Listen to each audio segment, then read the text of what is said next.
Hello and welcome to the Fresh Air Sci-Fi Show. I'm Joe. I'm Philip. And I haven't got the names up and ready today. Sorry about that.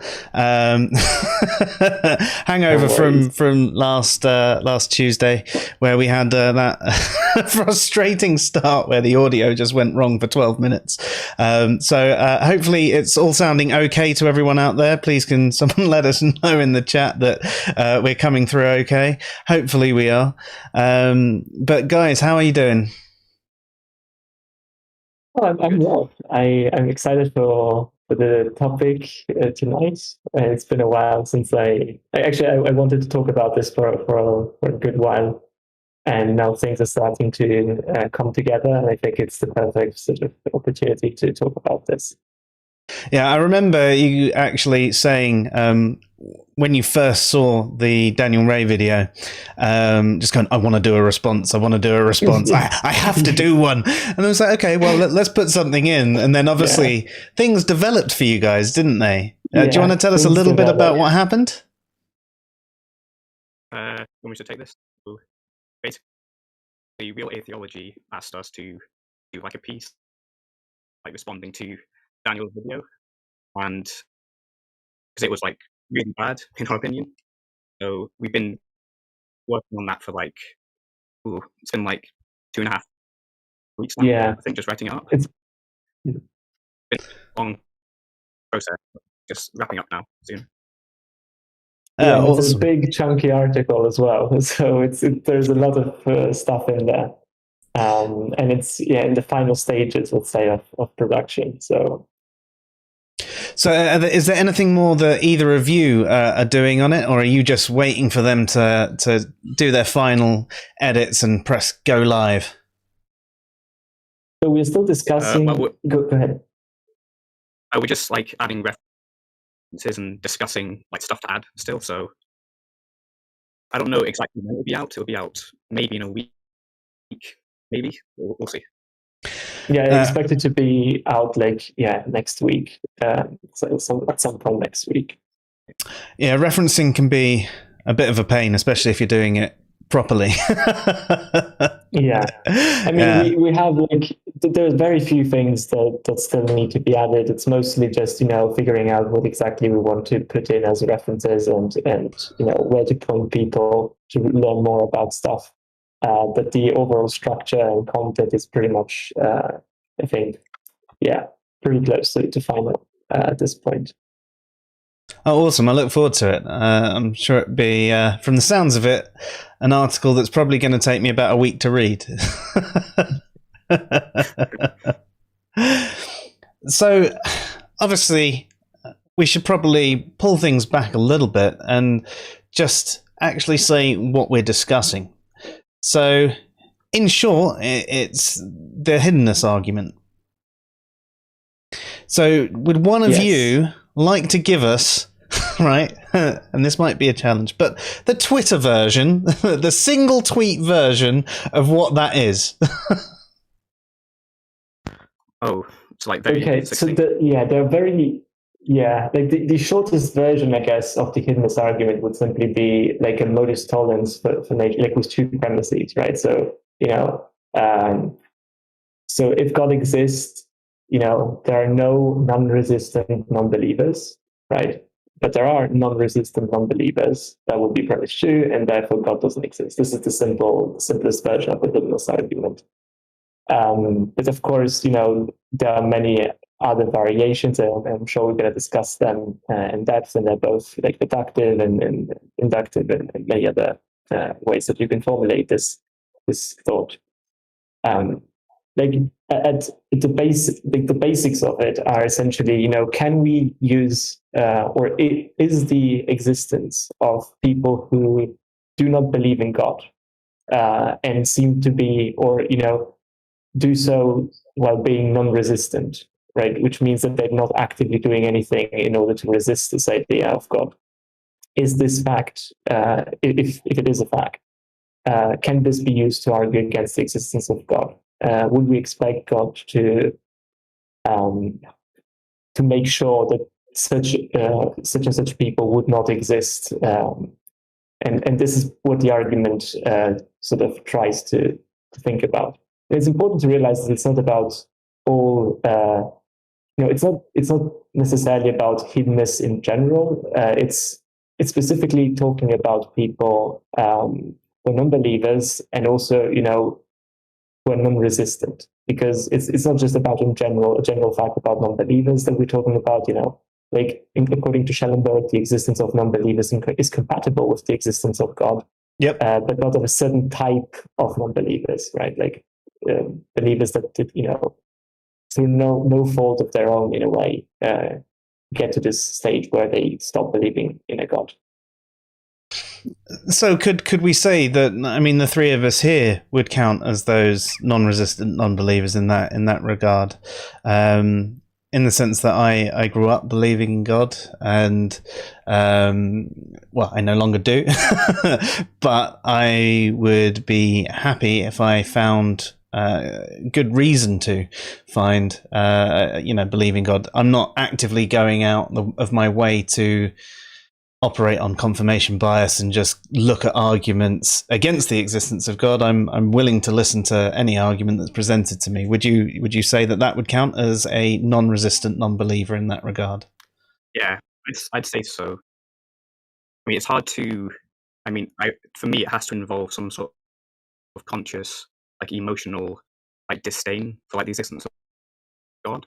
So I'd say someone like Christopher Hitchens would be like a good candidate for like a resistant non-believer, because just from like his rhetoric and his like behavior, you could say, oh, he doesn't even want it to be true. So it has to, if you think it's better, it's a better world that God doesn't exist. That's kind of a bit of a weird thing to believe. So I suppose any sort of anti-theist in that regard then would be a resistant non-believer, perhaps, because they believe all religions are the same sort of untruth and religion is harmful and no one should believe in these things. Yeah, I'd say if you're an anti-theist of like a certain type, where you think like belief in God is in and of itself like a bad thing, I'd say you wouldn't qualify as like a non-resistant person. Yeah. So I think another good example is people who don't even have the concept of God, like to begin with, who are human beings, but they have like the capabilities to believe in God because of their cognitive capacities. So I'd say like Amazonian tribes or like uncontacted like people like earlier in human history and even today, they'd be like a really, really good example. Like if people attempted to like deny that premise, which is a kind of insane in my opinion. So, I mean, essentially, you're talking about a form of innocent there. Would you say that applies to all innocents in that regard? So would you apply it to babies, or because they don't have the cognitive abilities, are they completely out of the picture in this regard? I'd say babies wouldn't count because they need to have like the ability to form a belief. So it's being capable and basically being capable of forming a belief as well as one of the conditions as well. Okay. Yeah. Then the way Schellenberg explicitly argues what he sees as resistant, the first idea, like the first, I guess, condition that someone has to meet to be considered resistant, right, is that he doesn't want to be in a relationship with God, right? So the desire not to be in a relationship with God is one candidate. The second sort of candidate is that you are actively doing something in order to sort of prevent that thing from happening, prevents you from finding out about God even, or in general, being in a situation where it would be obvious to you, or it would, let's say not be obvious, but you would find God in a sense, right? Like if you're doing things that keep you away from that. And the third condition, so for example, like Schellenberg, for the second condition would say something, that if someone carelessly investigates the existence of God, that would be something like purposefully, because he doesn't want to find out what the answer is. That would be something that you're doing actively in order to avoid that potential conclusion. And that makes that would be a good candidate for the second condition, let's say. And certainly it would have to be the case that you don't believe in God because of these two reasons, right? It's not enough that that you don't want to be in a relationship with God and that you're doing stuff to avoid it. It actually has to be the reason. Like, these two things have to be the reason why you end up not believing. So there has to be this causal relationship, and that sort of makes up a resistant non-believer. So if any of those fail for you, any of these three fail for you, then essentially you would be considered a non-resistant non-believer. Right. So you could even meet the criteria of a couple of them, but just you're only resistant if you meet all three. Would you say, or would you say it's layers of resistance? Is it binary, or is it a spectrum? It depends. It's going to depend on the case. I think it would have to be like the actual cause of your non-belief, that like you're carelessly investigating it. So it has to be at least some culpability on the person. Yeah, that's fair. Exactly. Sorry, you were about to speak. No. Go ahead. So, what do you think the strongest form of the argument actually is?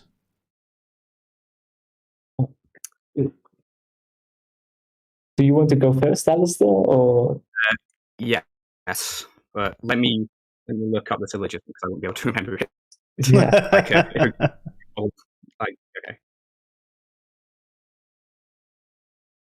I think, I'll just throw in some ideas that I think make like the best version of the hiddenness argument. I think, certain considerations strengthen this argument. For example, when you look at the distribution of non-belief, that is a very very peculiar way to look at the whole situation, and I think it counts as very strong evidence against the existence of God. For example, if we take the general structure of hiddenness to be correct, mainly because it seems inexplicable why there is why there are certain populations on Earth where there's 95% of people are theists, and then there are other big chunks of populations where 95% of people are non-theists, right? Even if they're religious, they're non-theists, right? So it seems weird that God would allow for such conditions to arise, whereby there can be this completely patchy distribution in terms of who gets to find out, who gets the better. It's actually, let me rephrase that. The best way to look at it, it's just weird that we would find non-resident believers in certain areas more than in others, right? Like that seems really inexplicable on theism. So you'd expect it to be level across the field, regardless of if that was a phenomenon, right? You would expect this to be just a human thing, right? That people don't want to accept that, and you would expect to find a very even spread in populations, 20% across all populations are the resistant non-believer type. Exactly. If actually there is this sort of even evidence available to everyone, right? And the only people who end up not believing are the ones who actually actively resisted. It seems completely weird, why certain areas of the world, just 95% of people, are actively sort of saying, no, I won't see this, right? I don't want to see it, and I will do everything that I can not to see this. Why is there such a disconformity, right? You would expect it to be a human condition in a sense, to avoid this, to avoid confrontation with this idea, and to be resistant. And even theistic explanations for some of these things predict that, right? Like the fall, for example, right? The fall is a condition that affects mankind. It doesn't affect certain populations more than others, right? So you would expect, if that is a valid explanation, you would expect it to apply as a good explanation across the board, right? And not you wouldn't expect it to be this patchy anyway. Yeah, I think it's worth explaining why. Like, why would anyone think theism entails that there wouldn't be any non-resistant non-belief? So yeah, okay, I'll try and I'll do my best here. So basically, what this argument targets is a more traditional view of God. So God is omnipotent, omniscient, perfectly loving, perfectly good. It's basically a perfect being who created the universe. So this isn't going to apply to, I guess, deism or other concepts of God. So it's very narrow in its focus. So the main motivation is that God is perfectly loving, and according to Schellenberg, and I agree with him on this, that part of what we mean when we say someone loves someone else is that they are open to relationship with that person. So they're never going to do anything themselves to intentionally close off relationship. So it's always going to be on the other person for why there's no relationship there, or at least being able to participate in a relationship. So if you think about, does it make sense to say that you can be in a relationship with someone without believing in their existence? Does that seem? No. Yeah, it seems very odd to most people. I think that part of what he means is a conscious relationship between God and finite beings. Would we put this in I suppose human terms, in the sense that the people that we love, we would make a lot of effort for. So not only would we be open to a relationship with these people, we'd actually actively try and create a relationship with them in ways that we think that would appeal to them. I might have different interactions, say with people that I love, whether it's a friend or my wife or my daughter, but I would try and do things with them that I think would build the relationship, rather than just standing off and being like, yeah, well, I love you, but you can just come to me and do what I want. Yeah, I think it's very, it's important to point out there's a very minimal understanding here of what it means to be loving, right? Or wanting to be in a relationship, right? What Schellenberg means essentially is essentially just that you're not going to do anything yourself, as Alistair pointed out, to close off this potential bridge, right? As you pointed out, Joe, I think there are good reasons to think that someone who loves someone else would actually try to reach out in a way, right? Would try to be in a relationship actively, but this is not even necessary in a way for the argument to work, right? The only thing that is necessary is that you set up the terrain so that if the person that you say you love wants to, he or she can enter into a relationship with you. That's basically it. Right, it's very simple. And essentially leaving a 2,000-year-old diary isn't going to be something that encourages a relationship, would we say? I also think that it's worth pointing out certain very quick things that a lot of theists point out, because they use analogies when it comes to this, that the parent analogy. They'll often be quick and think about things but there are certain scenarios where one may love another one, but he'll prevent this person from entering into a relationship with them, right? We can observe these things happening on Earth, but it's worth pointing out that it's usually when these things happen, it's usually because there's some reason, a very human in a way reason that prevents these sorts of things from happening, right? These sorts of concerns, and a lot of these concerns just completely fade away when we talk about an omniscient and omnipotent being, on that scale, because there are a lot of concerns that we as humans would say, oh yeah, that makes sense, right? But if you take them on a cosmic level in a way, right, and you take into account that one of these entities in this relationship is supposedly omnipotent and omniscient, it becomes much harder to see what these reasons could be. Yeah. Exactly, like if someone cannot care for a child or something, they'll still love them, but they'll step away and they don't want because something, right? But that's because you can't maybe economically afford to keep the child, or maybe might think they're a bad influence in their life, maybe suffering with addiction, or exactly, right? But all of these ideas here seem to completely vanish when we talk about God, right? Like presumably God doesn't have an addiction, at least then. I suppose not. So addiction to worship, maybe. And maybe he thinks he will be a bad influence. That's why he saved some of us from the relationship. We'll get to those types of replies, because of course, we're going to discuss some replies as well. I think it's very important to point out at this moment that the argument doesn't imply that God has to do any specific act to convince non-believers of his existence, in the sense that many people have this image that God should cause miracles all the time, intervene in a person's life, basically appear, exactly.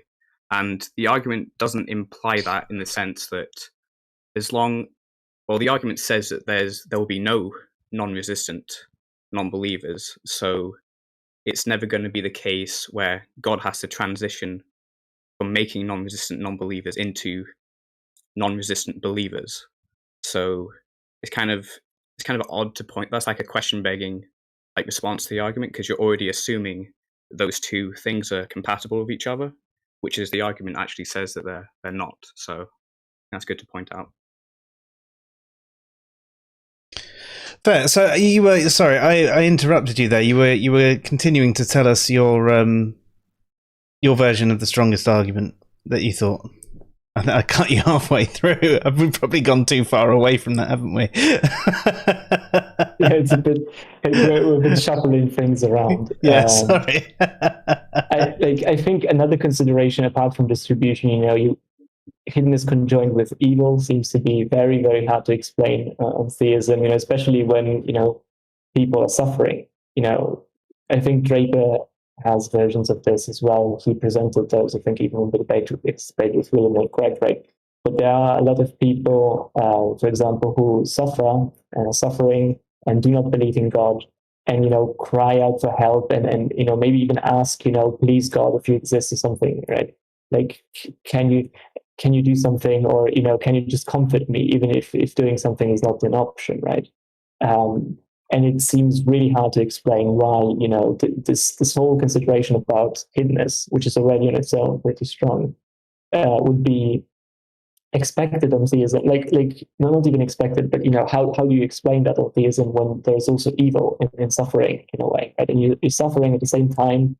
If you think about a loving parent in a way, right, it seems really hard to think that a loving parent would let a child, for example, suffer and not even try to comfort them. Maybe maybe sometimes as a parent you have to do something that will make your child suffer for the greater good in a way, right? But it seems hard to figure out why you wouldn't be there for them and try to do as much as you can to comfort them, even though they don't understand why they have to suffer in that moment. Maybe because it's some sort of, I don't know. I mean, if we actually take it to suffering, I don't think you'd necessarily let your child suffer. You might let them be upset about something because either they've done something wrong and they need to learn from it, or something along those lines. But you wouldn't actually leave them in a place where they're suffering, be that emotionally or physically. It's just not something you do. I mean, sometimes suffering is necessary. For example, let's say that they have some sort of a disease, right? And they have to get an operation or something, and it's going to be maybe they have to get through some sort of painful procedure, right? And they maybe don't even understand why they have to do that, right? But that if they don't do that, then they're going to have something way worse, or they're going to die or something, right? In that case, you will let them suffer in a way, right? But what is inexplainable is that you would not be there for them and try to comfort them and do everything in your power to make it as best as you can, try to reassure them that everything is going to be all right.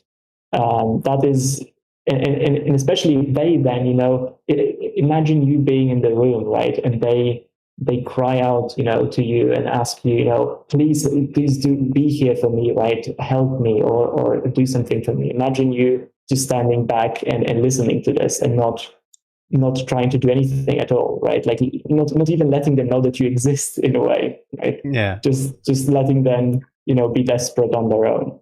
That seems, yeah. So I suppose an even more relatable one for most parents would be getting vaccinations for your kids. It's on a much smaller scale. It's not the same sort of suffering, but it's a minor hurt, and kids don't, especially at a young age, don't understand why they're getting this, why they're getting these injections. But obviously, you're doing it for their own good. And I mean, they have quite a few when they're babies, and they really, really don't understand at that age. But it's effectively letting them have the jab and then just putting them down and walking off and deal with it, rather than actually comforting them and calming them down and sort of thing. Yeah. I don't know if Alistair, if you have the argument that you find, the version that you find strongest available. Do you mean as in just the deductive versions or like the evidential versions? I think, yeah, but I don't know. I think I mean, we should ask Joe what he meant there. Yeah, what exactly do you mean? Well, I mean, which argument which versions do you find the most convincing, that have the most power, that have the least number of good objections to them? I'd say Schellenberg's deductive formulation in the Hiddenness argument is basically the argument we just stated, but it has a couple more premises that entail the first one. So it's, if a perfectly loving God exists, then there exists a God who is always open to relationship with any finite person. And this then is premise one. Yeah, this is premise one. And premise two is, if there exists a God who is always open to relationship with any finite person, then no finite person is ever non-resistantly in a state of non-belief in relation to the proposition that God exists. So, important to note, the way Schellenberg defines relationship means that belief is a necessary condition to be in a relationship. So that entails the first mini conclusion, which is, if a perfectly loving God exists, then no finite person is ever non-resistantly in a state of non-belief. And obviously, the next premise we're going to introduce is, there have existed or still currently exist non-resistant non-believers. So that negates the consequent from that, and then we can infer from that no perfectly loving God exists, and from that, depending on your definition of God, then God doesn't exist. Yeah. So basically, we have three premises here, right? The third, as Alistair pointed out, is just a hypothetical syllogism. It follows from 1 and 2. And then the conclusion, no perfectly loving God exists, is just a modus tollens from the hypothetical syllogism and the premise that, no finite persons are or have been non-resistantly in a state of non-belief in relation to the proposition that God exists. So, if we're talking about, a valid formulation, this is absolutely valid. We should point that out. Maybe basics first. This is a valid deductive argument, which just means that if you want to get away from the conclusion, right, you have to deny one of the premises, at least one of the premises, to get out of this. And out of those three premises, which is the one that is usually denied the most? This is okay. So, online, I'd say the non-resistant non-believer premise, which is of all the premises of the argument, that's the strongest one, and everyone everyone just denies it for some odd theological reason, usually to do with people. Is it sort of along the lines of, well, everyone really knows that God exists, so anyone that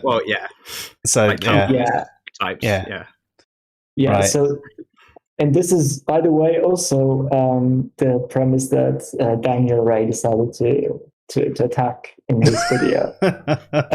Yeah. So it's pretty like, just to paint the picture a bit. This premise is very rarely these days denied. Theists that argue against this, and there have been books written by theists on this, on the Hiddenness argument, the entire thing, right? They usually concern themselves mostly with the first two premises, about what love means and that type of thought. What usually doesn't happen is to deny non-resistant unbelief, because it seems pretty obvious that if there are people who never even came into contact with the idea of theism, of God, it seems pretty self-evident that they cannot resist in any way that idea, that they don't even know exists, right? Like, presumably, like, especially if we take what Schellenberg means by resistance, right? Then it seems pretty obvious that you would have to at least know about it, right? Because you cannot desire not to be in a relationship with something that you don't even know about, right? First of all, and you cannot, avoid it, in some way if you didn't even come into contact, right, through no fault of your own, right? And the probability that these people existed in history and even now is overwhelming, right? Like, it's just pretty much. Especially in history, I'd say. To think that, yeah.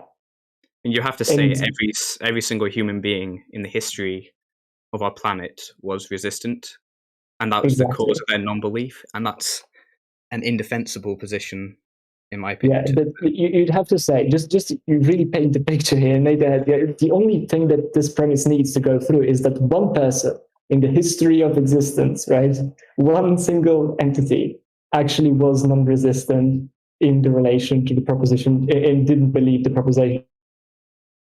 Oh, we've lost you there. That's all this premise needs to be true.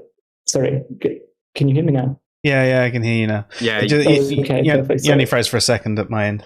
Yeah, so just to rephrase this, right? Like, the only thing that this premise needs to work, the only thing to be considered true, is that one single individual, one person in the history of humanity was non-resistant and didn't believe that God exists, that the theistic God exists, right? Right. That's the only thing that it needs. It's a very minimal understanding of what it's very minimal what we're asking for. And just if you look at the amount of people that didn't even know that theism was a thing, this seems overwhelmingly. Especially if you're talking about the specific kind of theism that this relates to. So if you consider that Homo sapiens have been around for about 200,000 years, our current cultures have been developing the way they are for about 50,000 years, I think. Sorry, my cat's round the back of the thing and messing with my webcam. Sorry.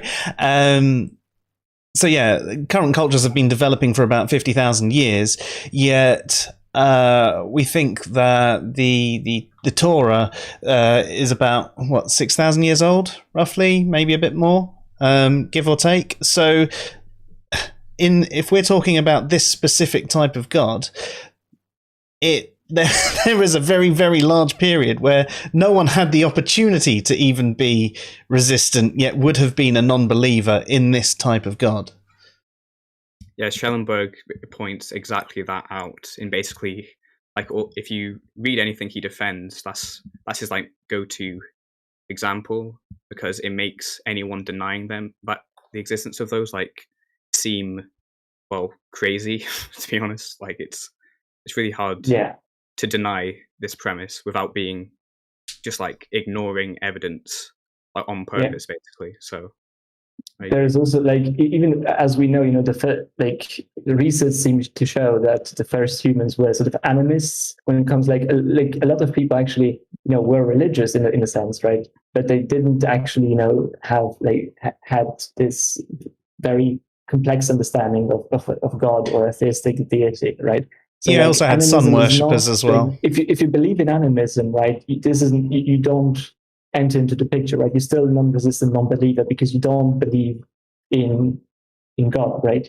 In this understanding, in a perfectly loving God as we today understand it, right? So this would still go through. And like, even if you somehow want to deny this idea, then even today, like I think if you look at the picture today, and people who actually have the opportunity to learn about theism and have learned about theism, I think even then it's extremely hard to deny this premise, because if you just imagine being a judge in a way, right, and you see testimony after testimony after testimony after testimony of people who, by all accounts, right, try to engage with these topics, right, who are very intelligent beings that just try to do their best to understand this, and yet fail to believe. And there are even people who did once believe in God, right, and God somehow let them slip away, right. He was open, but yet all of a sudden they just slipped away from his light in a way, right, if you want to use this analogy. So just looking at the situation currently alone, right, in the modern world, it seems really, really, really hard to deny the idea that non-resistant non-believers exist. Mm-hmm. Right? So there are many, many, many good reasons to think that non-resistant non-believers exist. And in fact, like a lot of people nowadays tend to recognize this and not criticize this premise. Yeah, you won't find any like theist philosopher actually deny that premise, or any up-to-date theist philosopher, I guess. Like, yeah. I suppose it depends on if they're in apologist mode or not. Yeah, I mean, Craig, like William Lane Craig, kind of denies it, but kind of doesn't. Like he dances around the issue, basically. But that's the only And I think it's worth pointing out, and I've seen I think in the chat, it seems to be also like a very hinted at least right now, right? Like the very popular way to argue against this premise is pretty much the worst way that you could argue against the premise, and it's also the way that Daniel Ray decided to use when arguing against this premise. Like, first of all, what Daniel Ray says in his video is that we'd have to get into the mind of everyone who ever existed to show that they were actually non-resistant non-believers, right? Like that was his first idea to argue against this. And like just to point out how badly this fails, right? Because first of all, even if you didn't like this limitation about entering people's minds, right, exists also to show that all people are actually resistant, right? So first of all, there's a symmetry there. Like this is the first thing that you have to recognize, right? There's the symmetry, and as Schellenberg himself points out, if you don't have any other reason to believe, like all other things being equal, right? If you just simply doubt that the premise is true or not, right, it shouldn't lead you to think that the whole argument is false, but it should suspend judgment, essentially, right? Like you should think that the conclusion is false only if you think that one of the premises is false, essentially. So if you don't have any reason to think that it's false, but merely don't see any good reason to think that it's true, as Daniel Ray seems to point out, that you'd have to do this in order to show that it's true, you don't get anywhere. And essentially, you're not saving theism. You're basically moving to agnosticism at best, right? So that's the first thing to point out. Second of all, it's patently obvious that you can infer things, about someone's mental states from, how they behave in the overall circumstances that they're in. Yep. I'm sorry, did I cut out? Only seconds, you're fine. Okay.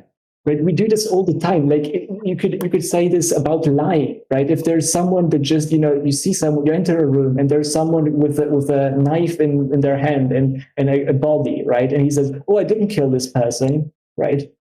And then we find all the evidence that he's convicted, right? You wouldn't go, "Oh, well, we cannot enter his mind. Guess what? I don't know if he lied or not," right? Like, who knows? I can't say anything about this. After all, like, who knows? Maybe he was being honest, right?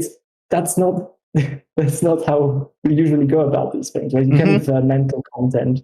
And in fact, we judge on these things. We judge on whether or not someone lied or not, even in court, right? Because there are certain scenarios where it seems pretty obviously that is the only answer, or like the overwhelmingly most likely answer, even if we can't enter the person's brain at any given moment in time. So that's the way he decided to argue, like in the first place, like the first idea that he had. Yeah, go ahead.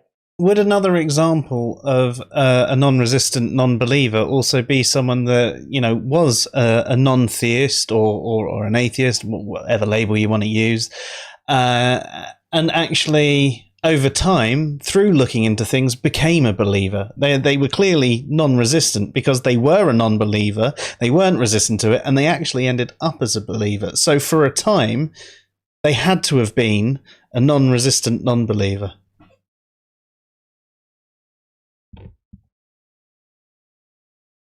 Yeah, I guess that is true, but I know it's not necessarily the type they're talking about. I mean, there are people that maintain their non-theism, their atheism, even though they're not resistant. But if someone can actually switch, surely it shows that they were a non-resistant non-believer, even though they're not anymore. And there are other people who must be the same, but maybe have maintained their non-theism. Yeah, that seems like a likely inference to me. And I think it's good grounds for thinking that such things, such people that exist. And like that's one of the many reasons. Add this reason to the pile, of reasons for thinking that non-resistant non-believers actually exist. Right? But then Daniel Ray also, as many people do, they try to go to the Bible for answers, right? And this is a very, very difficult, this is a very delicate topic to argue, to navigate here. If you're a theist and want to feel tempted to go to the Bible, you should be very, very careful what you do next. Because there's a very high probability that you're going to end up doing something which we argued for ages on Twitter with Daniel, and as well later on, which is question begging. And Daniel also addresses question begging in his video, question begging accusations. And I think we can, I don't know if that's an appropriate way to segue into this discussion. Maybe we can do that now and then continue with the Hiddenness argument later on. I don't know how. No, can do. I mean, I've got a couple of comments coming in as well, but I'll address everybody. If I don't get to your comment right now, I will get to you, and we will ask them in a minute. But I don't want to interrupt Philip in his flow. Do you want me to explain the whole question begging thing and just to say what's wrong with it? Well, yeah, absolutely. Go ahead. So, if you go, depending on your view of scripture, if you go to the Bible in response to an argument which has it in the conclusion God does not exist, if you go to the Bible to either say one of the premises is false, what you're doing is essentially you're saying one of these premises is false because God exists, because his word says so in this document that I've got in front of me. So it's you couldn't get a better example of question begging, if you believe the Bible is the inspired word of God. So it does depend on your view of scripture, obviously.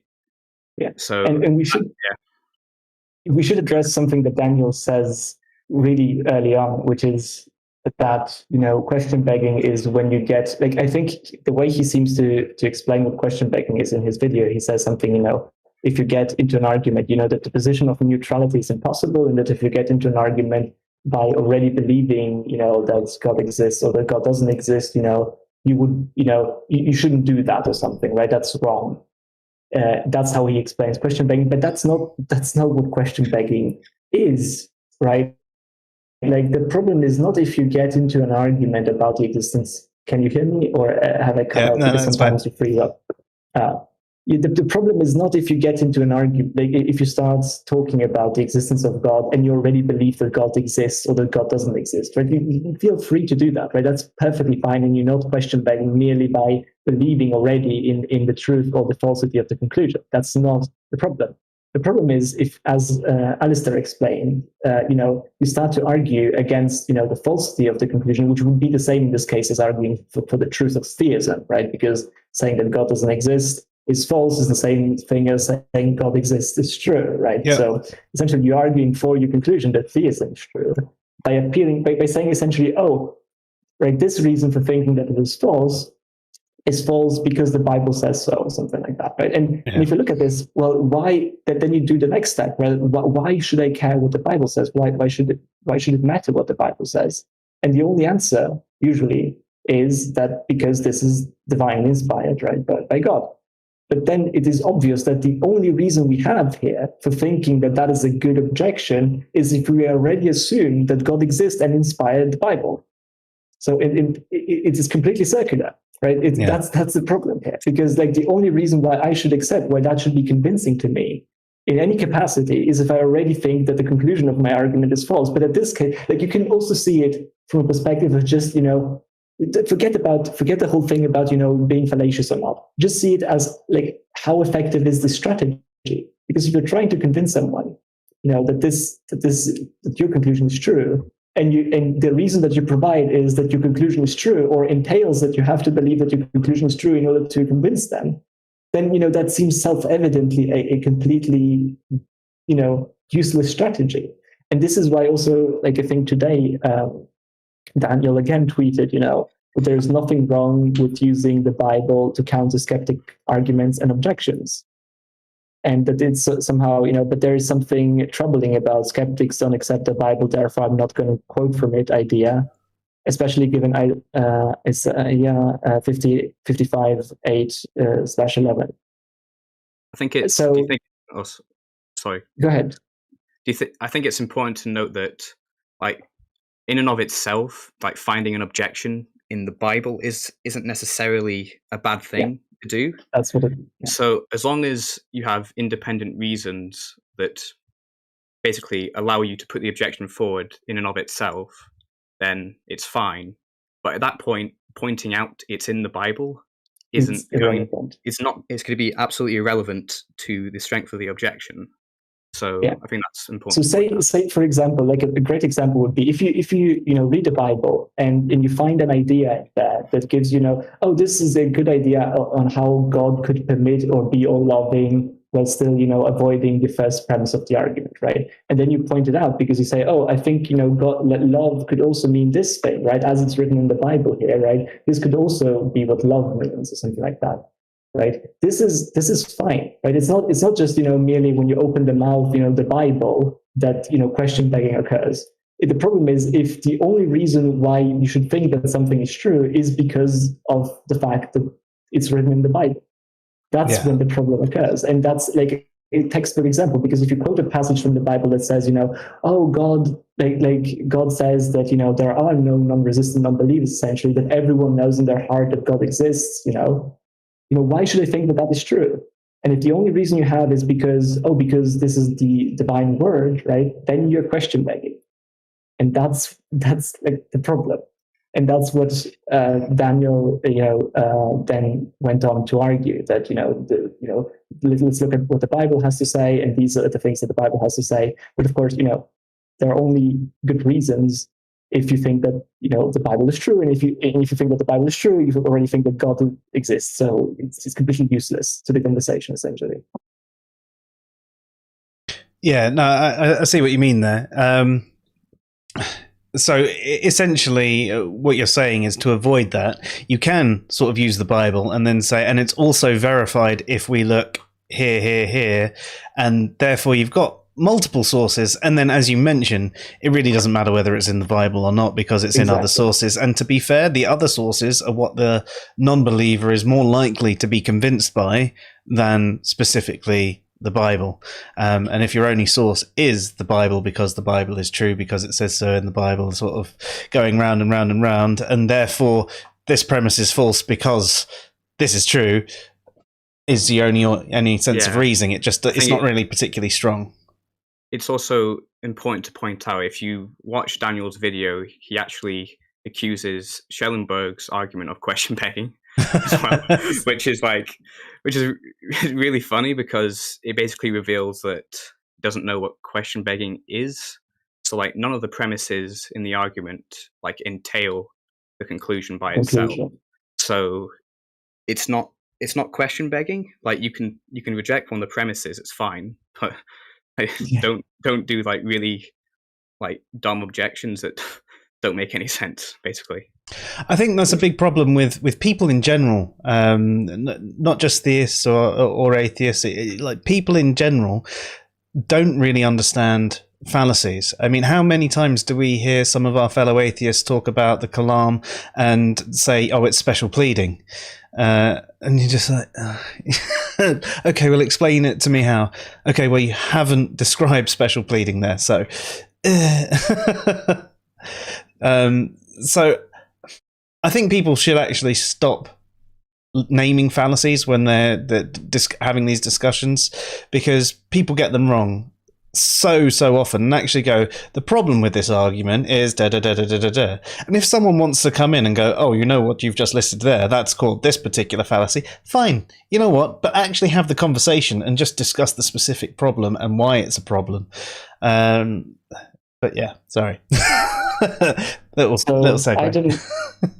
I don't know how we should treat comments, but I'm reading some comments as we go, and I don't know exactly if we should address them as we go. Yes, no, I think some of them are relevant to what you've just discussed. So where do you want to start? For example, someone is saying that, but again, you've shifted the burden of having the Christian try to prove that Christianity is true. They don't need to. They just need to show that the objection wouldn't work against Christianity if Christianity were true.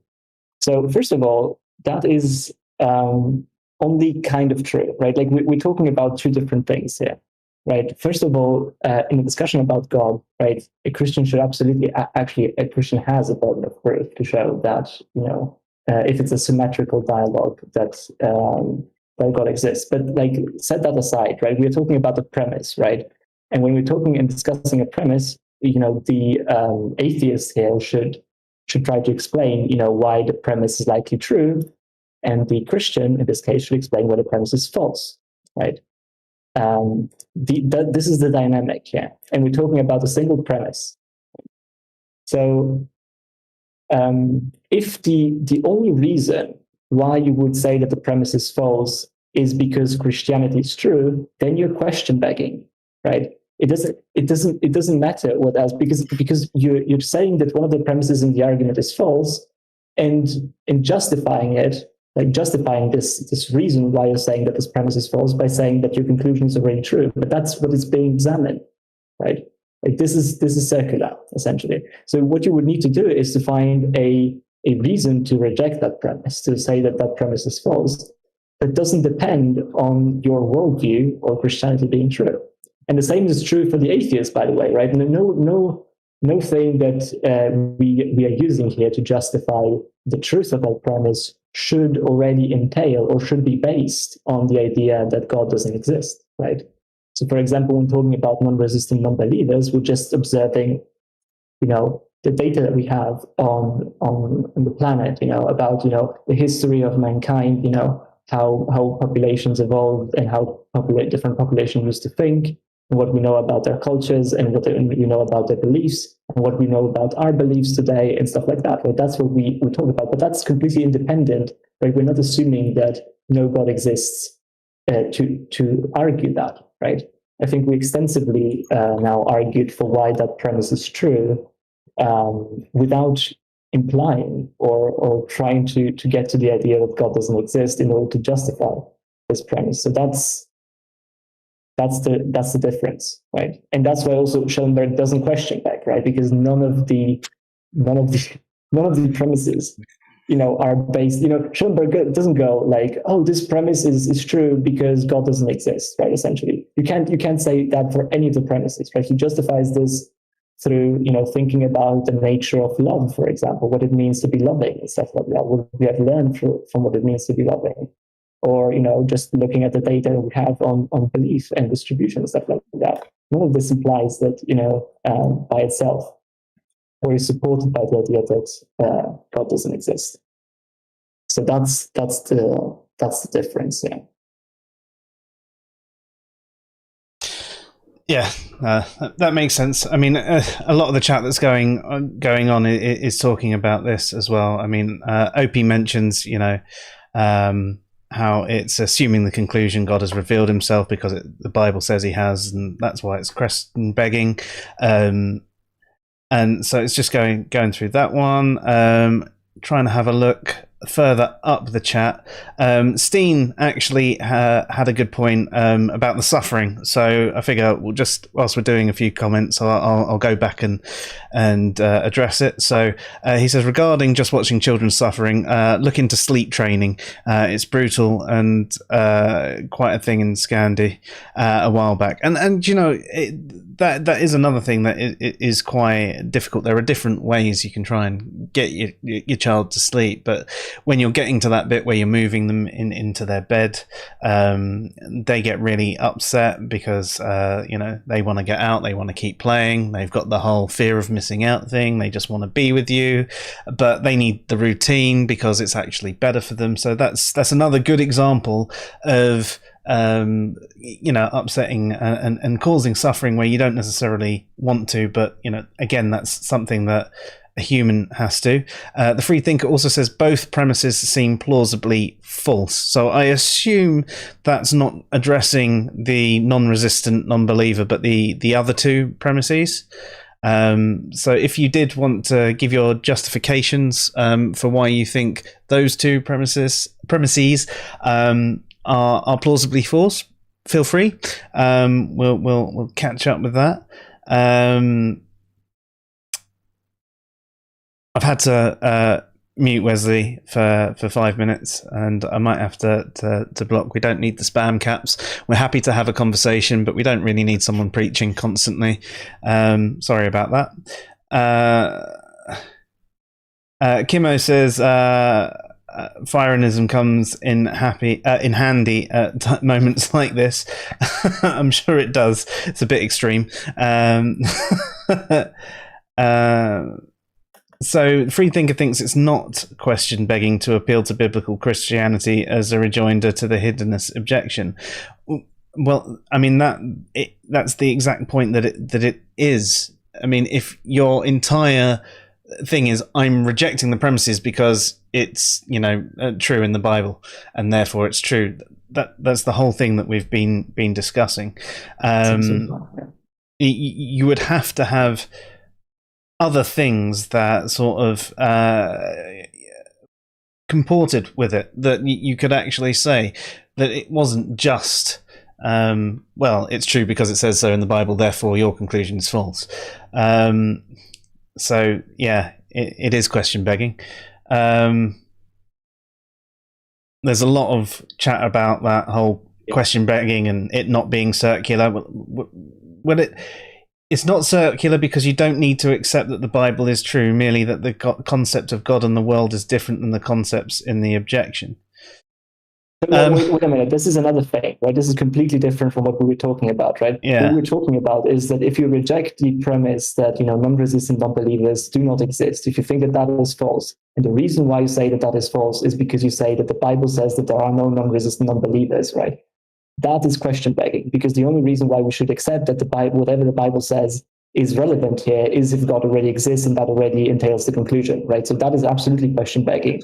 A good way to reply to the argument, right? A more decent way to reply to the argument would be to say, the concept of love that Schellenberg talks about is not what I believe in, right? I don't believe in that type of God, and I don't think that love, when talking about love, means that thing, right? That is fine. But that is a completely different thing, right? And something that we haven't talked about yet in depth, right? So let's clear this up for a second. But it's also fine, as we said already, right? If you find in the Bible some sort of depiction of love, and you actually think that means that it is love, that is authentically representing what love means, right?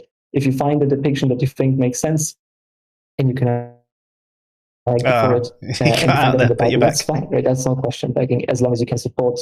Okay, sorry.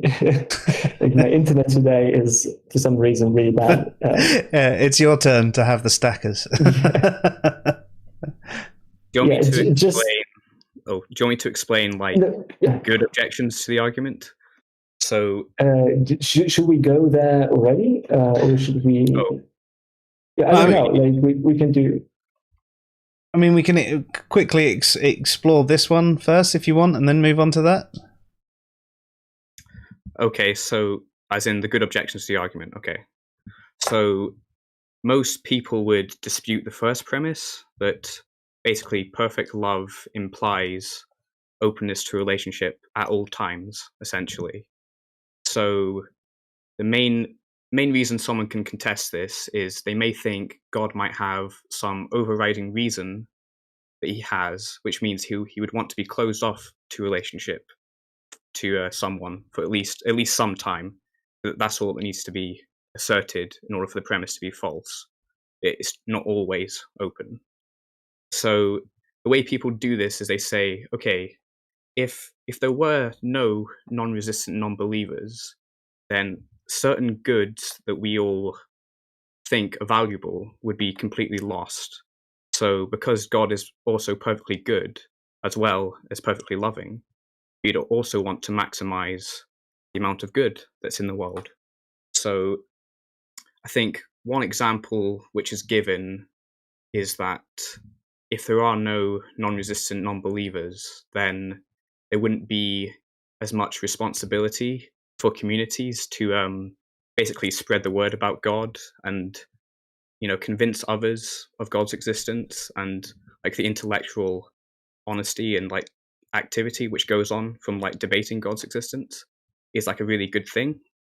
So maybe you could argue that that is so valuable that it gives God enough reason to be close to a relationship for some time.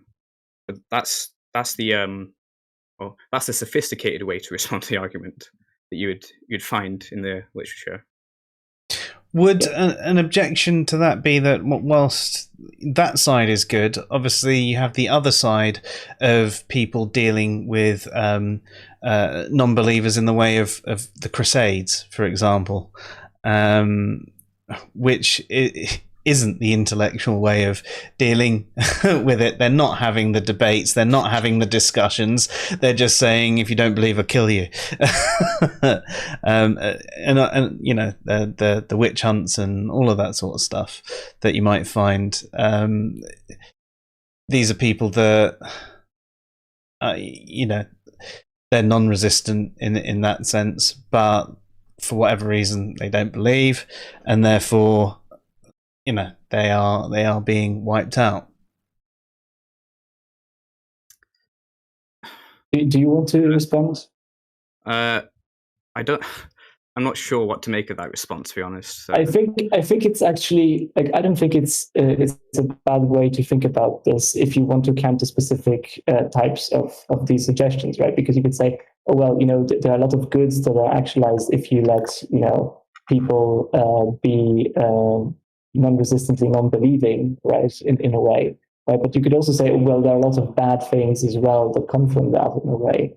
And if those sort of cancel each other out, I could see this being sort of a way to argue against this sort of objection to the hiddenness argument. I mean, I can agree that there can be some goods that come from it. The way you presented it there, Alistair, it was like, well, yeah, no, I can actually see that being a positive. It's just if we look back through history, that hasn't always been the way it's been done. So therefore, there is equally the negative, and surely in those circumstances, there isn't the good reason to withhold the relationship. Yeah, I think, well, I don't think any of these responses work for a variety of reasons, but like the more serious response would be that, okay, God is omnipotent, so however you want to like cash that out, that's going to mean that God can do anything like possible, whether that's like logically possible or metaphysically possible. So as long as God can accommodate like the same types of goods within the context of still being open to relationship, that's not going to give God a reason to be close to a relationship, because he can retain the same good while being in relationship, essentially. So it would never give God a sufficient reason to do so. I think that applies to basically every single theodicy which is given, that at least I've read. It seems at least possible that God could accommodate these goods within relationship. So that kind of disarms the whole thing from the very beginning. So this is what Schellenberg likes to use to argue against these types of responses. You know, that we have, as Alistair pointed out, good ways to get the same types of goods, even within God being open to relationship with finite human beings, essentially. Right? For example, you could still convert people that are resistantly non-believers, right? And a lot of this would it seems to be the case that a lot of the goods that you would get from, non-resistant non-believers converting, you could get from resistant non-believers converting, that converting then would also actualize a lot of the goods that like these people are talking about. For example, the need to discuss these issues and try to convince people and strengthen community around these types of issues and stuff like that. That's just an example, of course. It's also it's not clear whether like a greater good, whether that's even a coherent thing to say in this context. If we're talking about, a relationship with God, you'd think that is like the number one greatest possible good that you could have as like a person, that you actually are in a relationship with God, like an ever developing way where you're continually like knowing and like learning more about God. And that seems to be a really great good that would be lost as on top of the reasons why God would want relationship in the first place. So it's hard to see how any good could even outweigh that, even if God couldn't accommodate the goods within relationship. You might still argue that the good of relationship is going to outweigh the other goods that God wants to obtain. So, and this, by the way, finds grounding in theistic arguments as well, right? Because a lot of the time, for example, some theists argue that hell is not necessarily burning in hell or stuff like that, but it's just being removed from God, and that is the worst thing that could happen to you because God is the greatest possible thing that could happen to you, being in a relationship with God. So it's not just making these things up on the spot, right? This finds actual grounding in a lot of theists who think that being in a relationship with God is essentially like an incredible amount of good. So to say that there is some other good that it would be good to sacrifice this immense good for seems to be very hard for a theist to square, because if you have this immense good, right, why would you sacrifice it for anything less? And a lot of these things, even if taken cumulatively, right, seem to be very far off this giant good that is a relationship with God. That's fair. Just gonna scroll up because Freethinker did respond to some of the comments. Apparently, what we read out of his comments weren't what he was saying. So he's trying to clarify here. The thing isn't bringing them up on screen anymore. It keeps freezing. I'm having a buggy night again in regards to that. So I'll just read them out. It says, the same thing with NRNB. We can say that the concept of love or God is different in biblical Christianity and thus show it doesn't apply. We can also say that the concept about the concept of sin and belief are different. If it's question begging to affirm it, then it would be question begging to deny it, since the denial of it is the conclusion of objection. So I think that's sort of missing it. If your only reason for if you've got this argument over here that we're talking about, and you're saying, we disagree with this argument because it's of Bible. That's what we're saying. You're basically taking it on the fact that you're saying the Bible is proven to be true. It's true because it says it's true. You're going round in a circle like that. And I think that's the problem. There's a lot of issues with the Bible to start with anyway, aren't there? You could say that, okay, this concept of God that the argument is going against is not the God of Christianity. Yeah, exactly. That's what we kind of went before. Yeah, but okay, then, so you're admitting God isn't perfectly loving and perfectly good. Okay, that's a very odd form of theism that you think within Christianity. So. Yeah, what you would need to argue is that what it means to be perfectly loving is not what Schellenberg intends, right? That's what you would need to to worry about, right? Or as Alistair said, just remove yourself from this idea that God is perfectly loving and say that this other non-perfectly loving God exists, right? But that there is a lot of tension. Like the reason why that's something that I pointed out as well, right? Like if this version of God is not the God you believe in, or not the God that you recognize, then the hiddenness argument shouldn't concern you in the slightest, right? Because it's not for you then, right? It's not about you.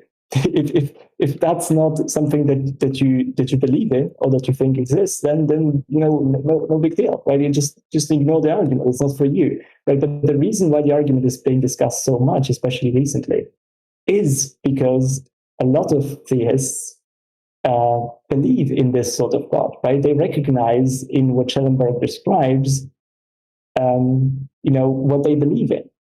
And that's why we start to argue against this argument, right? Otherwise, it just wouldn't matter, right? So yeah, I mean, it is a way to argue against the argument to say that, what Schellenberg is talking about is not perfect love, right? That you could do that if you wanted to, but then you'd have still to provide reasons, right? Like why a perfect, for example, perfect love doesn't entail always being open to a relationship, right? And then essentially you're ending up where everyone else is ending up these days, where you try to argue that an perfectly loving being has some reason sometimes to not be open to a relationship, right? Essentially, which is what we started to discuss recently. It's also fair to point out, right, that, and I don't think a lot of people realize this, right, but we're not talking about just what loving means, which already I think like for us humans entails these types of things that we observe. But perfect love, right? This means without any sort of fault, right? In the way this loving is being expressed, right? So what is the ultimate essentially expression of love? And that just scales it up tenfold, or for orders of magnitude, I should say. And so this is all something to take into account. Yeah.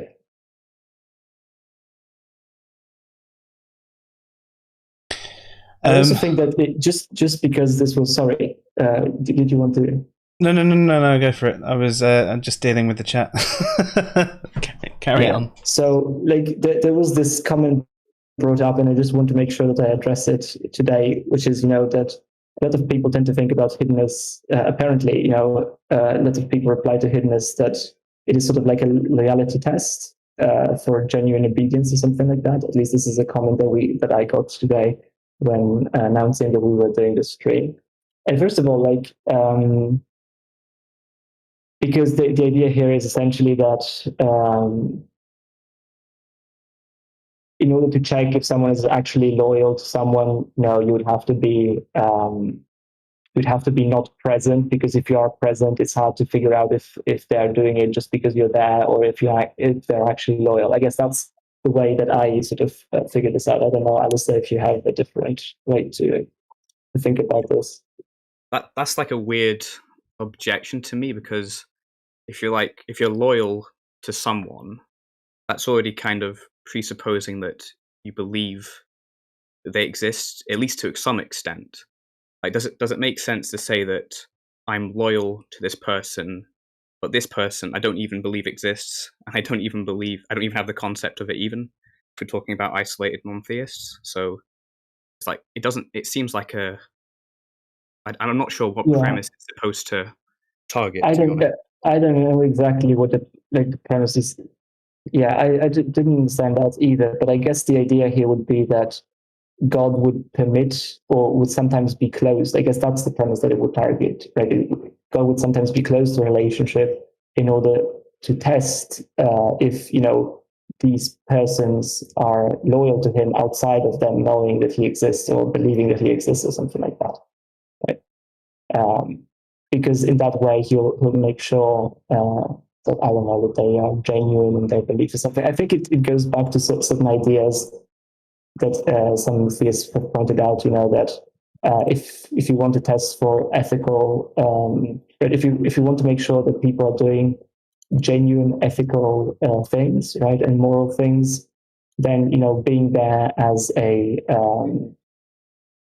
as like having this God presence might impede that, because then you know that you're going to be punished, you know, and all that sort of idea, right? That if you fear punishment, then you're going to do the right thing, but you're not going to do the right thing because you think it's the right thing, or you want to do the right thing, but you're going to do this because you know there's a God who's going to punish you or something like that. I think that I'm not sure that's an effective response, because I don't think the argument implies that God's always going to be a presence in like an experiential way, at least to people's lives. So like it's unclear to me how that's even going to be an objection, to be honest. Like I don't see the relevance. Well, that's at least my view. Yeah, I guess there's a lot of things here that just worth mentioning in terms of tensions. I think as well, there's a tension with God being all-knowing, because, you know, unless you're an open theist, it seems to me that God would already know if you're loyal or not, or if you're being genuine or not. There seems to be a lot of tension with people who are theists their entire lives, right? And still, you know, apparently God has a way to judge these people in terms of, you know, what they do in the goodness of their heart, and not, you know, because there's a God there that, even though they feel this relationship, right, there's still supposedly a way to figure out if they are genuine in what they're doing, because if they're their entire lives theists, right, you know, there has to be a way to figure that out for them. There seems to be tensions because Schellenberg explicitly argues for this, actually, where he has the two distinct concepts of hiddenness, and a lot of people who are addressing hiddenness in theistic circles miss this distinction. And this is, I think, one of the cases where the distinction is missed, right? Because God could be distant, right? Like Schellenberg is perfectly fine with this, and if it thinks like what he's saying is compatible with God being distant and far away, and even people not feeling his presence, right? That is compatible with hiddenness, right? Hiddenness is not saying that, as Alistair just said, you know, is always going to feel the presence and stuff like that, right? So there is this concept of hiddenness, of being far away, far removed, that apparently in theological circles comes, you know, with these ideas of great virtue that could like of things that, you know, God testing you in hardship and stuff like that, that gives rise to these very like greater goods. But a lot of this, actually all of this, according to Schellenberg, can be accommodated with this version of just being distant, right? It doesn't need to entail that you stop believing in God, right?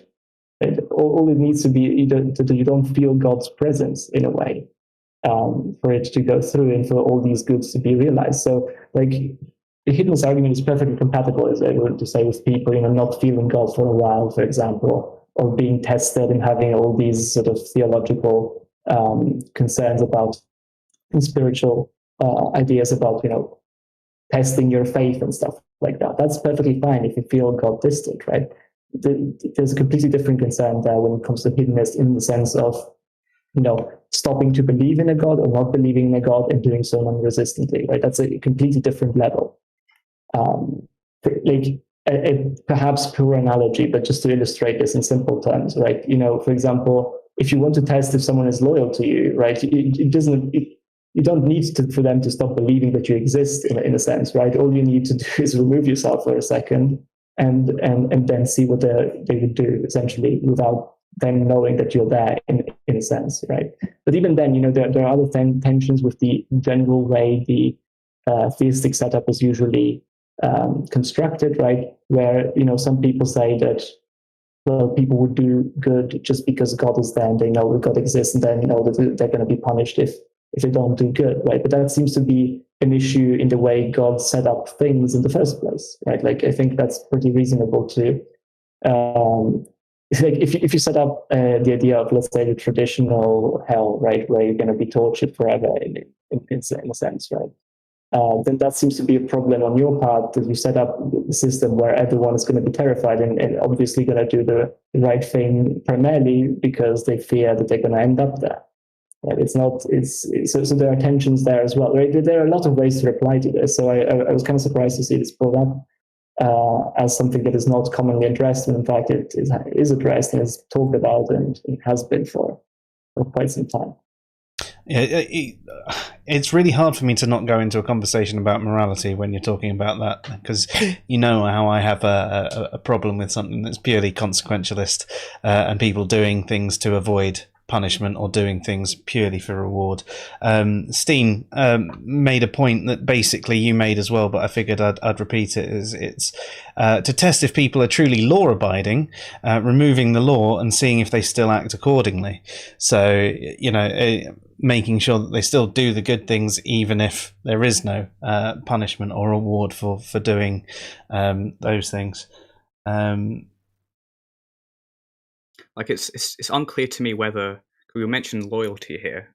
It's unclear to me whether loyalty even makes sense as a concept. It's like if I'm loyal towards a person, that already seems to presuppose that I believe in that person's existence. I don't understand exactly how this objection is supposed to work. Yeah, you see what I'm saying? Yeah, loyalty is tested within the constraints of a relationship that's already there. Actually exists, right? And that constraint is one where someone believes that God exists. So that's why I brought up this other type of distance, right? That would be compatible with that fence in a way.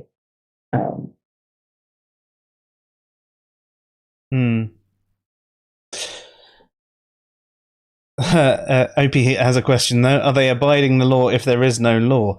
No, you're right. But I think in fact, Steen's responded to you. That's the catch, even in the discussion being had. And you're right there. I mean, basically, what you're saying there is, if we're talking about the law as in God's law, we're talking about the moral law. Therefore, it is good to follow the moral law. If you take away the moral law, but people still act in accord as if it were there. So if you take away that, like the actual punishment and everything like that, and you take away the reward for doing it, and actually it's, follow it or don't on you. If they're truly moral in that regard, then they would.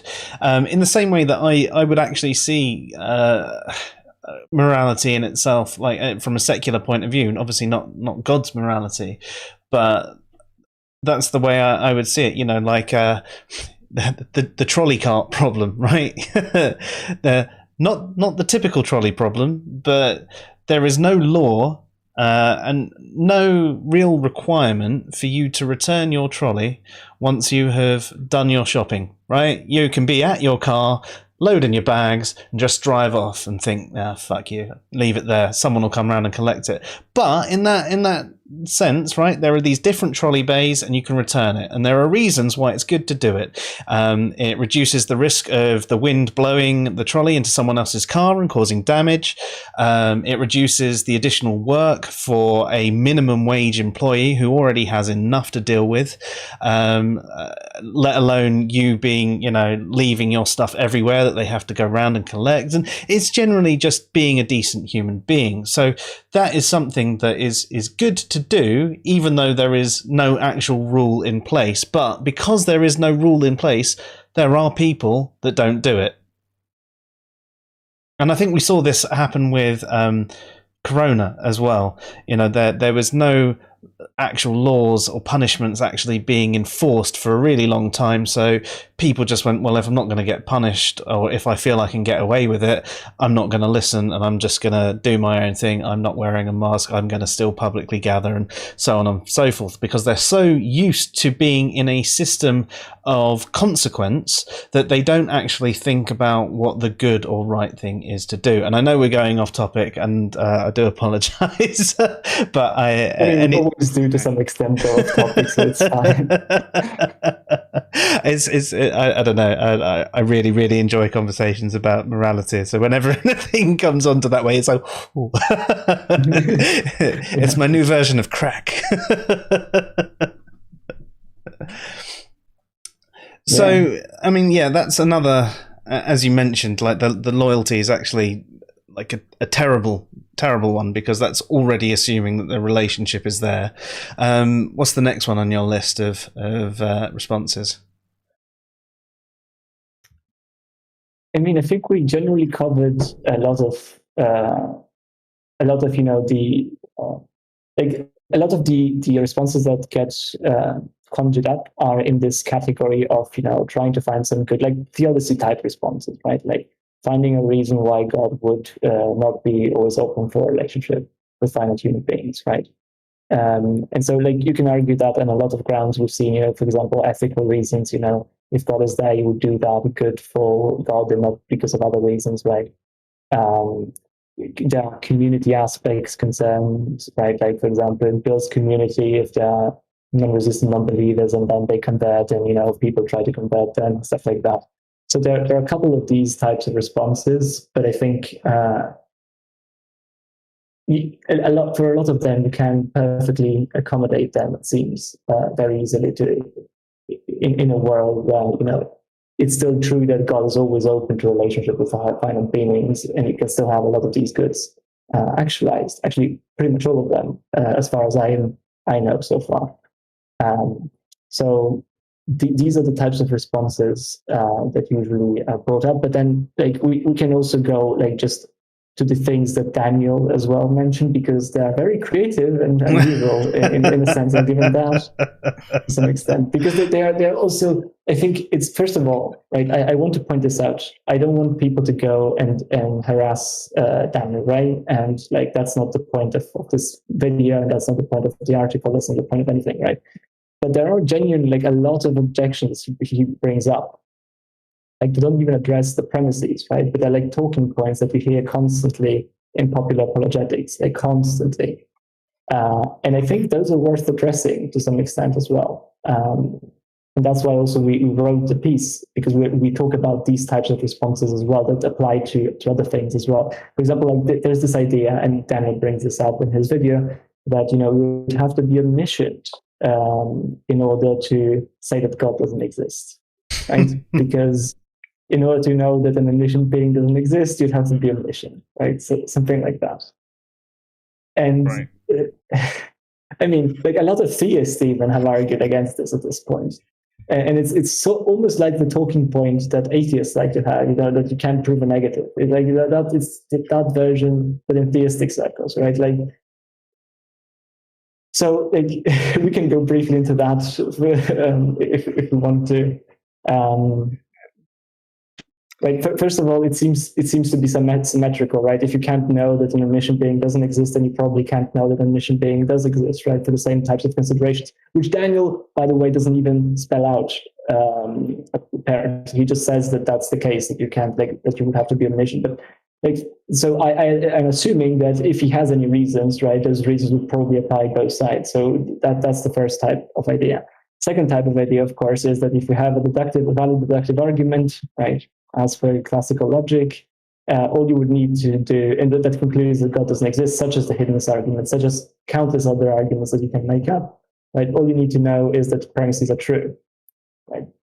So if we take omniscient to be, someone that knows the set, like that knows the contents of the set of all true propositions, right? Like that could be a way to define omniscience, right? All you would need to do is know if those two propositions are there in that set, right? That's it. Like, just to illustrate, right? An omniscient being would know, for example, everything, right, that is true, but it seems completely irrelevant, for example, to the hiddenness argument, whether or not I know that aliens exist or not, right? As long as I know that the premises are true, and that's all I need to know, then I can know, because of deductive validity, that the conclusion is true as well. And it completely is irrelevant, right? And because I can't know whether or not, for example, aliens exist is true or not, right? That shows that I'm not omniscient. Yet if I know that these other two things are true, then all I need to know is that they are true, and I'm not omniscient, so I can not be omniscient and know that God doesn't exist, for example, right? So that's another way. But I guess another way to reply to this would be that, but you're assuming that classical logic is true, right? So then you just add, that you have to know that classical logic is true as well, right? If you know the classical logic is true and that these two propositions are in there, then you know that God doesn't exist, right? And it's still irrelevant whether or not I know that aliens exist or not, right? So even if I don't know that piece of information, I still can know that God doesn't exist, right? So there are a myriad of ways to know that God doesn't exist. And to know that God exists in a sense, right? Like, if you want to construct a deductive argument that says that God exists, were you to know for sure that the premises are true, you would know that God exists, right? So that is one of the things that he brings up, and he brings this up a lot, right? So it's just worth mentioning. I think another thing worth mentioning is at least the video does the whole like atheists are stealing from God thing from Frank Turek, which is very. I mean, it's probably one of the worst apologetics books of all time. Like, I don't know the title of the book, but it's like I Don't Have Enough Faith to Be an Atheist by like Frank Turek, which is an interesting title. But so Daniel basically says along the lines of like, well, in order to put the hiddenness argument or any argument for atheism, you need to assume evil or just the validity of logic, and somehow only theism is the only worldview which can account for this, excluding all others, which is a very interesting claim. So so go ahead. Okay, because I just know that I'm very passionate about this type of because this is something that Turek popularized, like this idea of when it comes to evil, right? That evil proves God. So if you put up the argument from evil, right, the problem of evil, you're already conceding that God exists, right? And there are a lot of these types of arguments, right?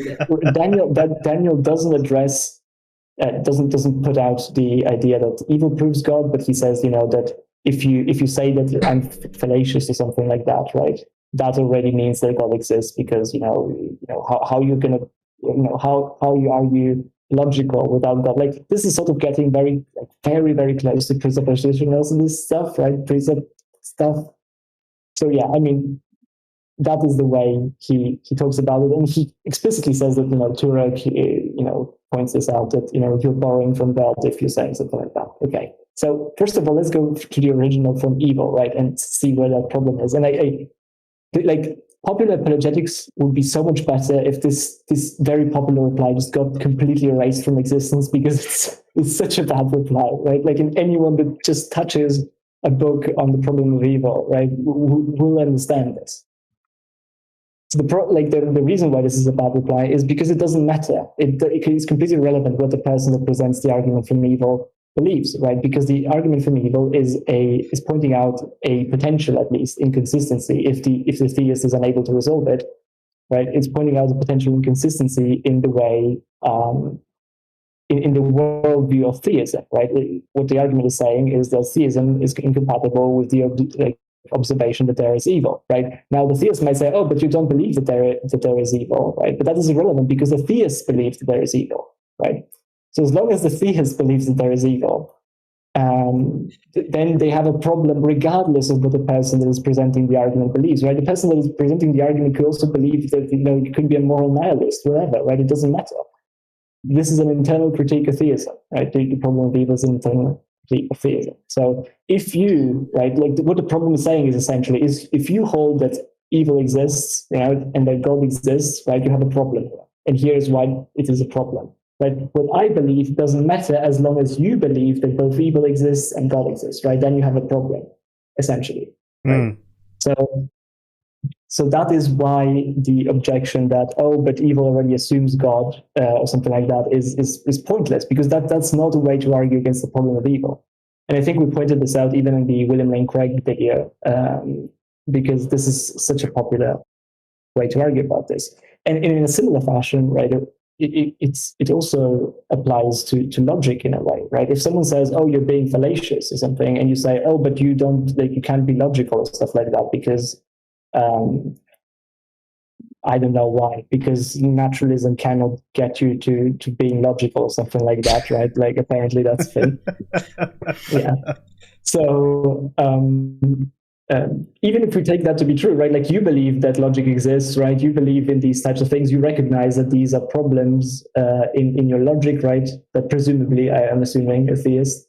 So if you're committing fallacies, it's a problem regardless of whether or not the people pointing it out are able to account for logic or whatever that you think is the argument. So that is, like, just in general, all the replies tend to be really bad that start with, like, oh, but you are not able to, so I don't have to deal with this, right? That's that's a very bad way to argue. I mean, even if the problem of evil wasn't an internal critique, it's still like a burden on them to show that, you know, atheism actually entails this stuff that they're saying about how, oh, if you're an atheist, evil doesn't exist, logic doesn't exist, you know, all that stuff. So they they have a burden of proof to show that that's actually the case, and they never actually give that justification. They just assert it as if it's like commonly accepted, when lots of atheist philosophers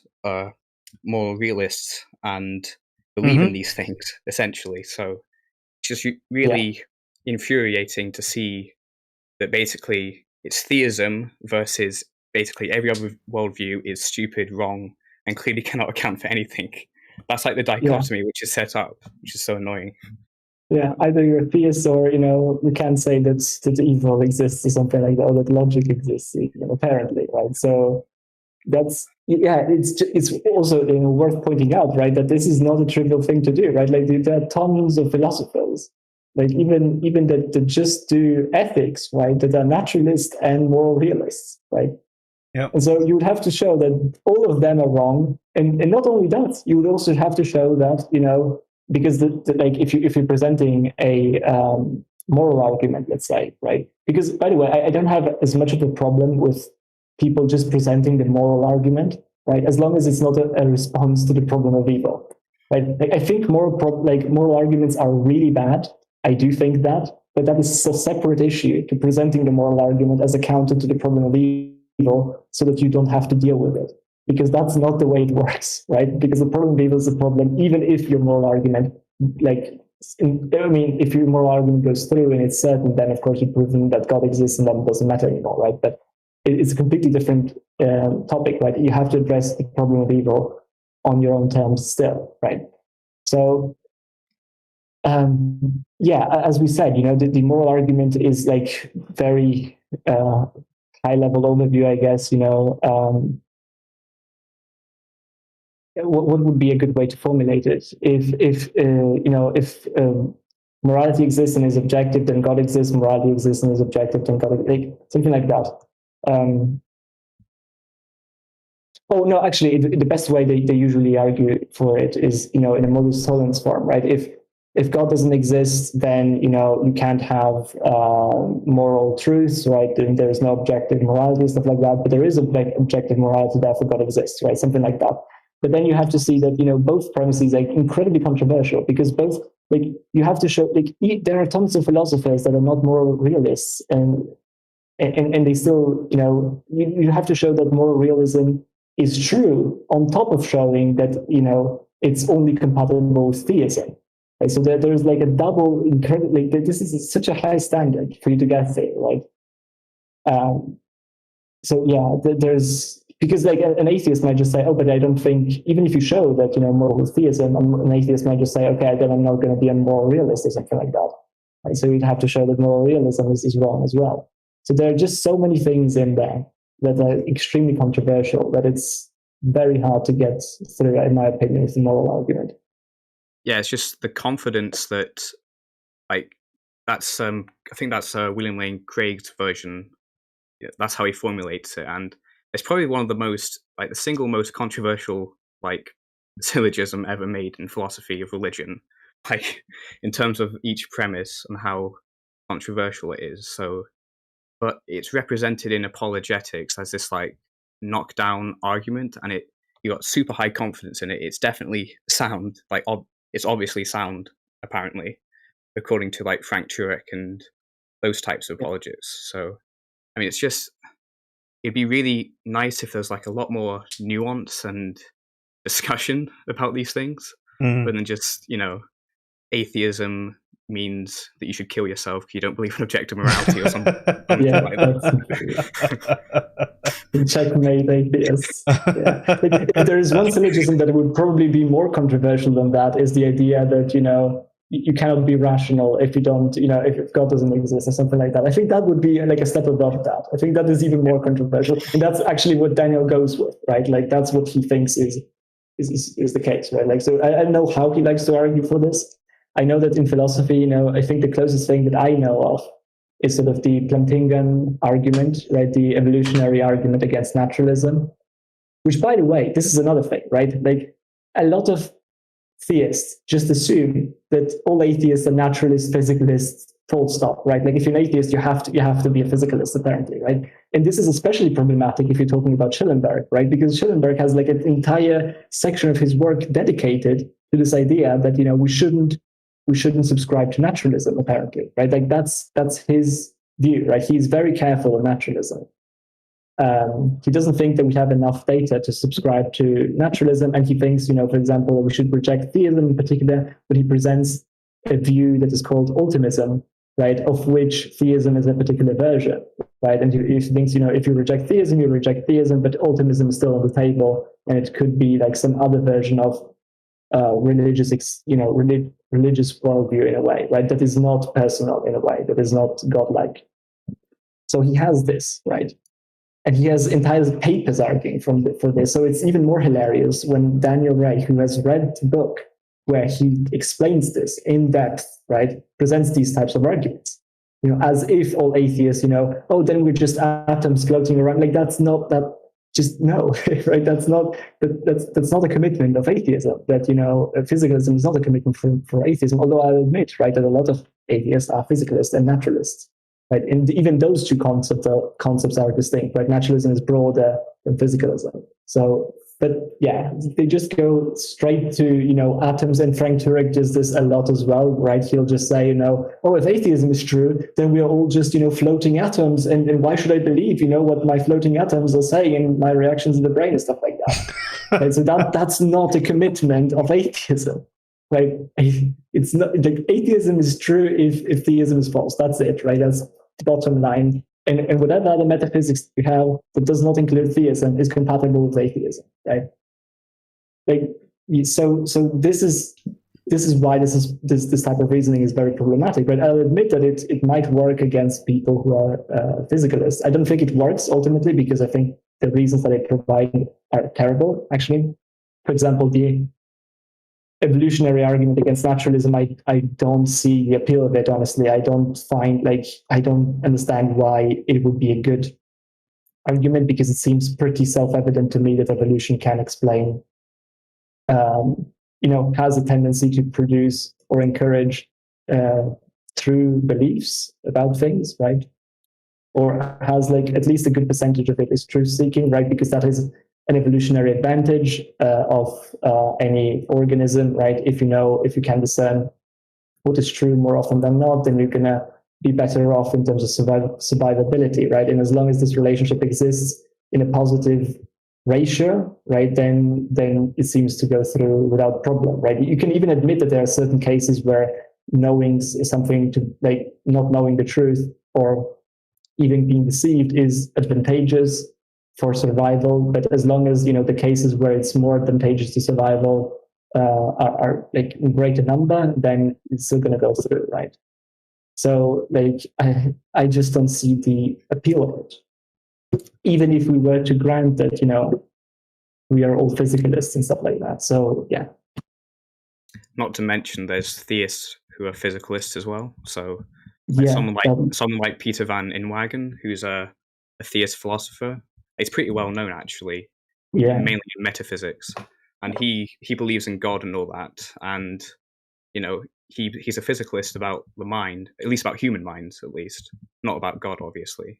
So it's kind of hilarious how like Daniel would be like throwing people onto the bus on his own side, basically. So that's just funny. Yeah, it just was. I think we covered pretty much all of the replies that Daniel brought up, more or less, right? Like broadly, he quotes a lot of the Bible. Yeah, I mean, to be honest, I think that you've probably been given a really exciting overview of some of the content that's going to be contained in your article as well. Oh yeah, we're going to go in depth. Yeah. Because exactly. Your article is going to be way more in depth than you've had the chance to go through tonight. and it might even be nice to catch up and go through some of the responses you get to the article. Like, let the article be out there for a couple of weeks, but collect every response you get and actually see how people react to it. And hopefully we won't get the same responses that you've already addressed on stream, that I'm sure you've addressed in the article, and just people, circling back and saying, well, it is because of this. I mean, we even saw earlier on tonight someone rejecting how something could be question begging when it was explained what question begging was. And it's like, right, there are times when people just don't accept something like that. So I hope you get better responses, because you guys have worked really, really, really hard on it, and you know this one really well. And I'm really eager to read it. And as soon as it's published, we'll add a comment. In fact, I'll add it as a comment and pin it so it's in everyone's face, and I'll obviously share it around as much as I can, see if I can collect any responses for you as well. But I honestly think the article should be, like, if you're a theist and you read the article and you're somewhat informed on philosophy, you won't disagree with anything that's in the article unless like you're an apologist. So it's not even necessarily, atheism is true, you should become an atheist. Yeah. It's just pointing out very common mistakes that people make. So it's a broad introduction to Schellenberg, his broader work, especially the hiddenness argument. Of course, we go into each premise, or not each, but broadly discussing the main premises and why you should think that they're in. We go into these types of objections at length as well, the common ones. It's I think, again, as Alistair pointed out, I think it's, you should be perfectly content if you are a really informed theist. And, essentially what the argument tries to do is essentially counter the last thing that, or one of the last things that Daniel says in his video, which is like the greatest and saddest, in a way, thing, right? I don't know if you want to go ahead, and I think you know what I'm talking about, Alistair. He says at the end. Oh, what are you talking about when he goes into like atheistic societies and stuff? Was that? That too, but actually, what I meant is essentially that Daniel at the end says, in my estimation, from what I've read, right, he's kind of just making it up, right? And he talks about Schellenberg here, right? So now, if you've read the Hiddenness argument, right, it's not a big book, but it's literally like Schellenberg talks about, he has a chapter on each premise, right? And he'll go in depth why this premise is true, right? Possible objections, all of it, right? And so if you come to the end of that book and just say, he's just making it up, I don't know how to take, I'm sorry, I don't know how to take that other than, I don't know how to take that. I genuinely don't know how to take that other than, I don't want to go into sort of dishonesty and stuff like that, because I don't like to accuse generally people of that. And but I like, you've read the book, right? Like, address what he's saying, right? Like, if you come to the end and just say, he's just making it up, I don't know what you've read. Like, has he actually read the book though? Because he says, from what I've read, so maybe he's just read parts of the book.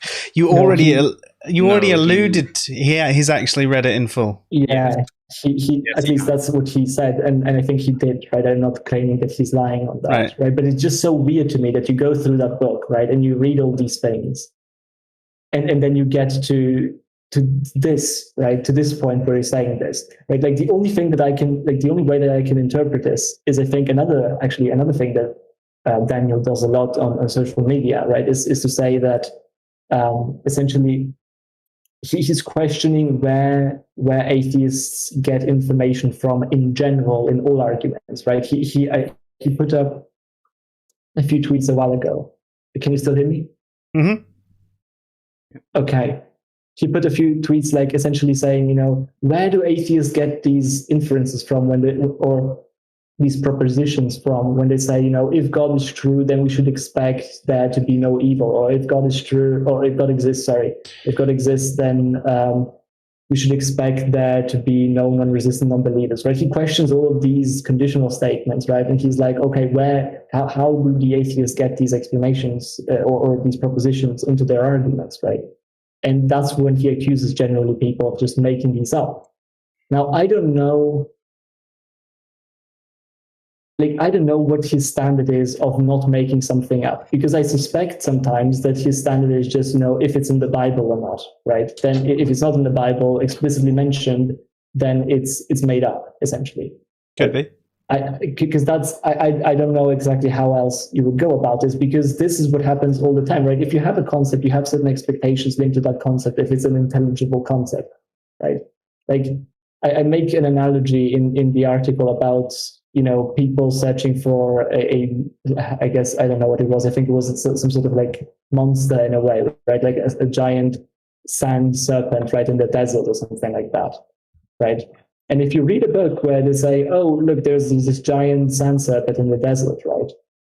And you want to find out if that exists, that creature exists in a way, right? If someone goes and says, oh, I don't think it exists because if this creature were to exist, then we would see marks in the sand, right, from the way he moves, and because the description says that he uses some sort of like a tail to move through the sand, right? So we would see these marks, but these sand marks do not exist, therefore the creature doesn't exist, right?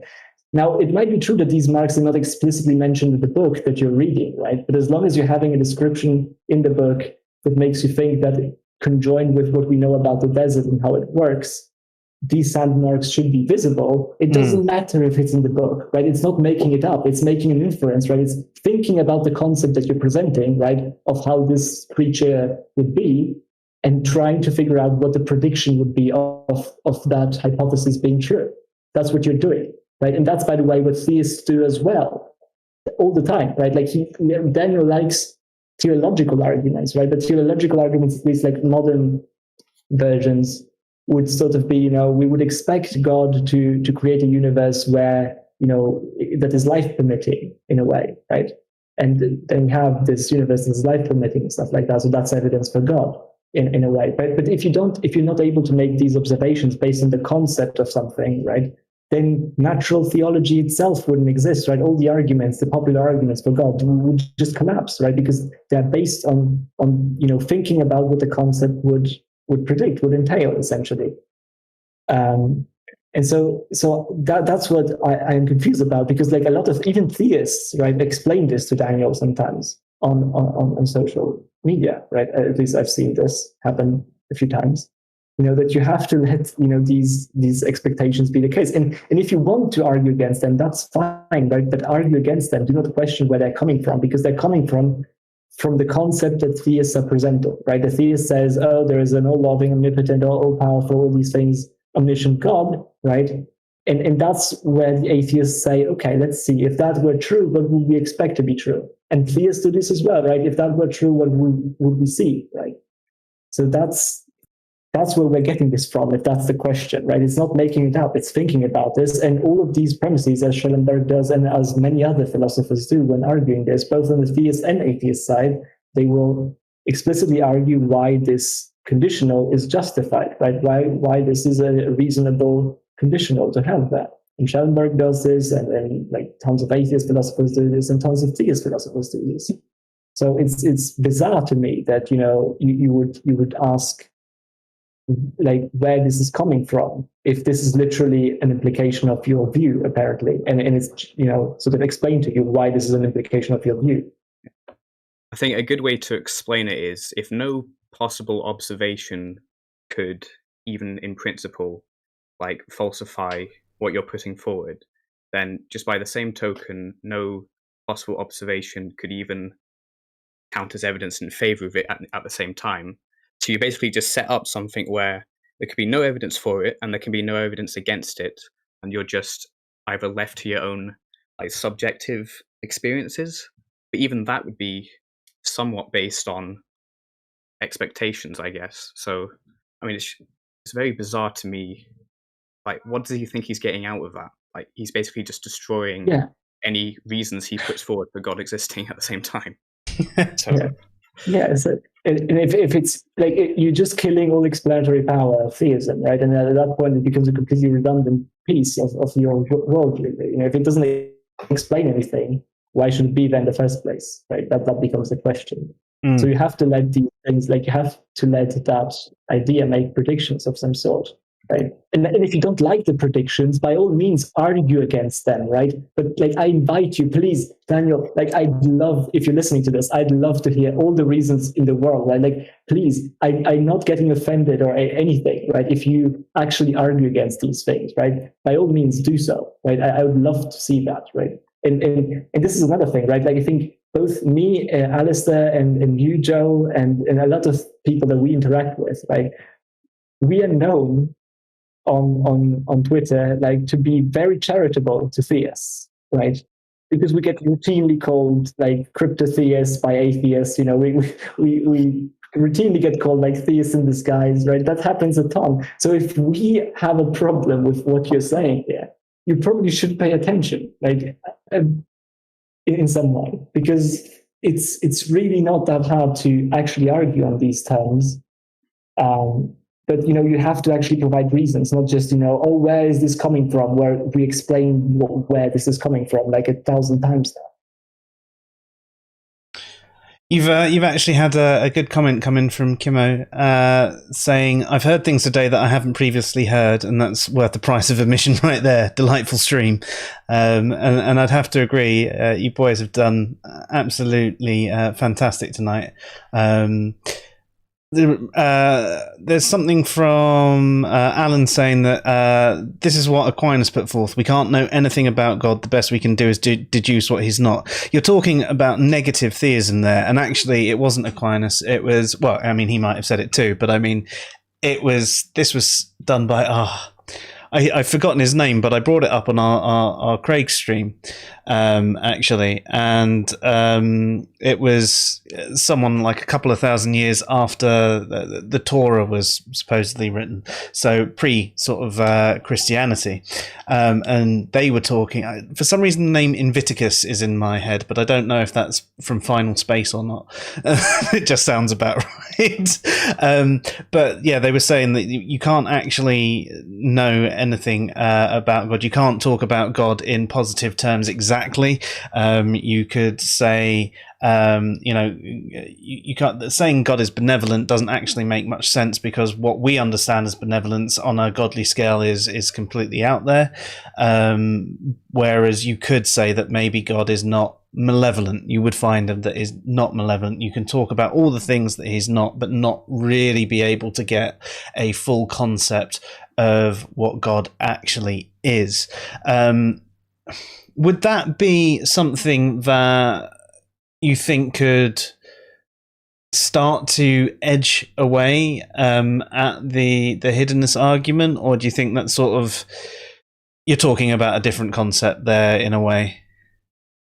I mean, you have to ask, when we attribute properties to God, in what sense are we doing it, and can it even be meaningful, when we do that? So if love, if perfect love, when, is claimed to be what God possesses, if it has nothing in common with what we would mean when we say, this person loves this other person, it seems to me that it almost becomes meaningless at that point. There is just no content there whatsoever, if none of our concepts can even grasp at it. But I'm not too sure. Yeah.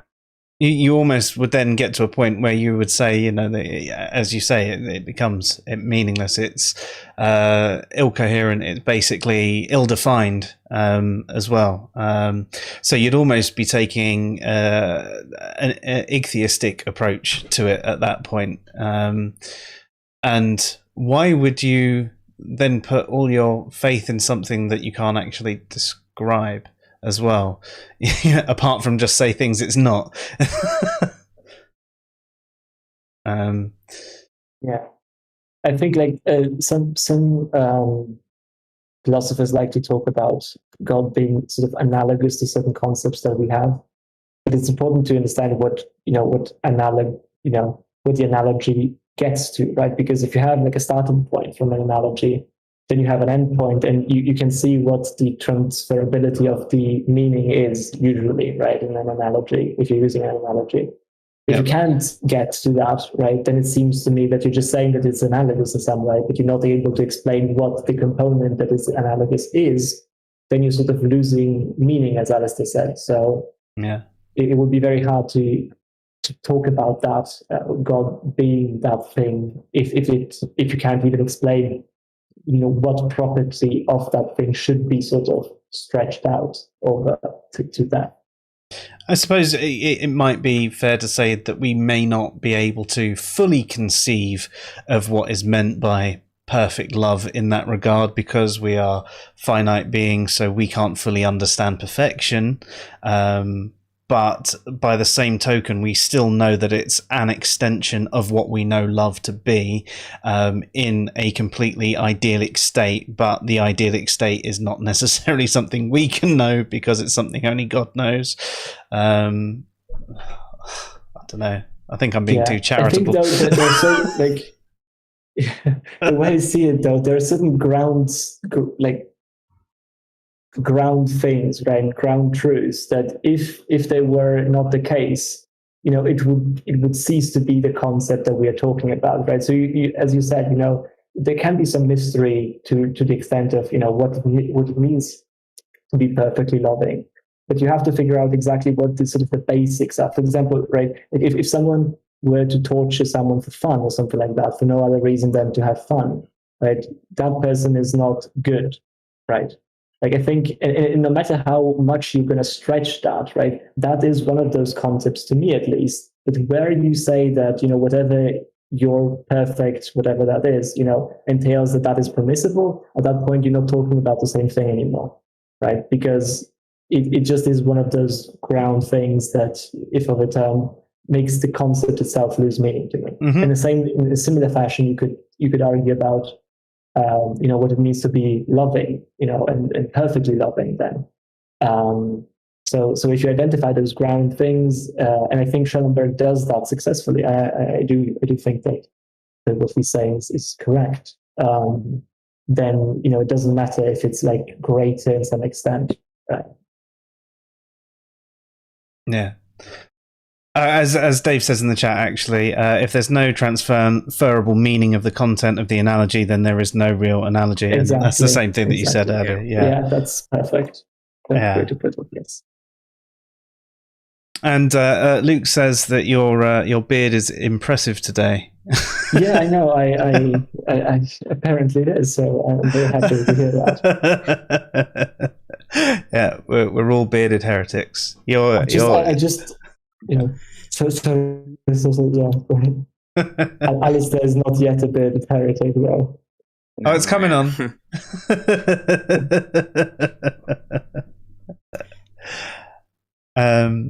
But yeah, cool. So is there anything else you wanted to address tonight? Yeah, I just read another thing that I had to put out here, because like Daniel says as well, I could summarize divine hiddenness in this way. God doesn't exist because he fails to meet my standards and criteria. Right? That's something that's his summary. Like literally verbatim, that's his summary in his video. So I think a lot of what I'm about to say here is the same, that we were talking so far. But it's just, this whole idea about, we are applying. I've heard this a lot from theists, right? That you can't judge God in a way, right? Because that's saying, if actually there was a tweet a while back that just said, that all atheist arguments are essentially, if I were God, then I would do this, but this is not happening, so God doesn't exist or stuff like that. But it's such a cheap way of looking at the whole thing, because what we're doing here and what Schellenberg is doing is thinking about what it means to be loving, essentially, and trying to find justifications for that view. And it doesn't matter what I think, right? And it doesn't matter actually what you think either, right? As long as you think that is what love means, if you agree with that, you're going to have a problem with your concept, right? At the very least, you're going to have a problem calling it the same way as you were calling it so far. Like, did I get interrupted again? Because just a blip, don't worry. Okay. So this entire idea that he fails to meet my standards and criteria, right? It's not something that you just made up, right? Like we literally argued about our entire chapter, and we argued about it now here, and we argued about it in the article. So it's not about what standards you have. It's about what is it's about exploring what the concept means essentially, and trying to figure that out. That's it, the bottom line. And if you disagree, then show me where you disagree, right? Don't come at me with this crap here. I'm sorry, I had to. Yeah, I mean, simple questions for him. What's your concept of love and loving, and exactly. What do you think is meant by perfect love? And actually, just break down every single tiny bit of the premises, and actually turn around and go, right, okay. Why do you disagree with this bit? What do you mean by this bit? What do you mean by this bit? Okay, so I can understand, right, based on how you've translated this, that actually maybe it doesn't work because you see God in a different way. But it works for a theist that sees God in this way. So what you're saying is you see God in a different way.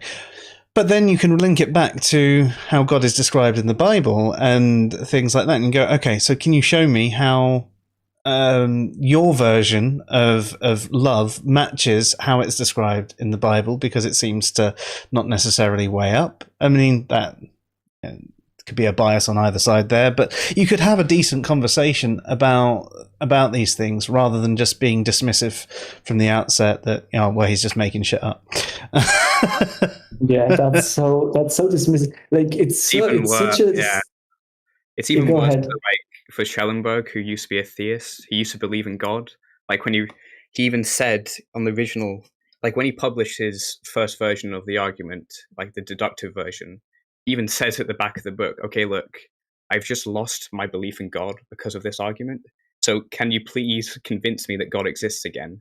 Like to all his to his theist colleagues, because he thought the argument was so powerful. So he's just saying to Schellenberg, "Oh, you're just making this up, making stuff up." Yeah, it's so bad. And again, it's anytime you feel tempted to make statements like these, right? And that this argument has been discussed for a ton of time. There's a ton of literature on it. You should hit the brakes, real hard before you make these types of statements, because then the entire theist that wrote books on this, for fuck's sake. I'm sorry to say this, but it's really frustrating when there are people arguing at length, right, doing their very best on both sides to figure this out, right, and then someone just comes along and says, "Oh, he's just making it up," right? It's just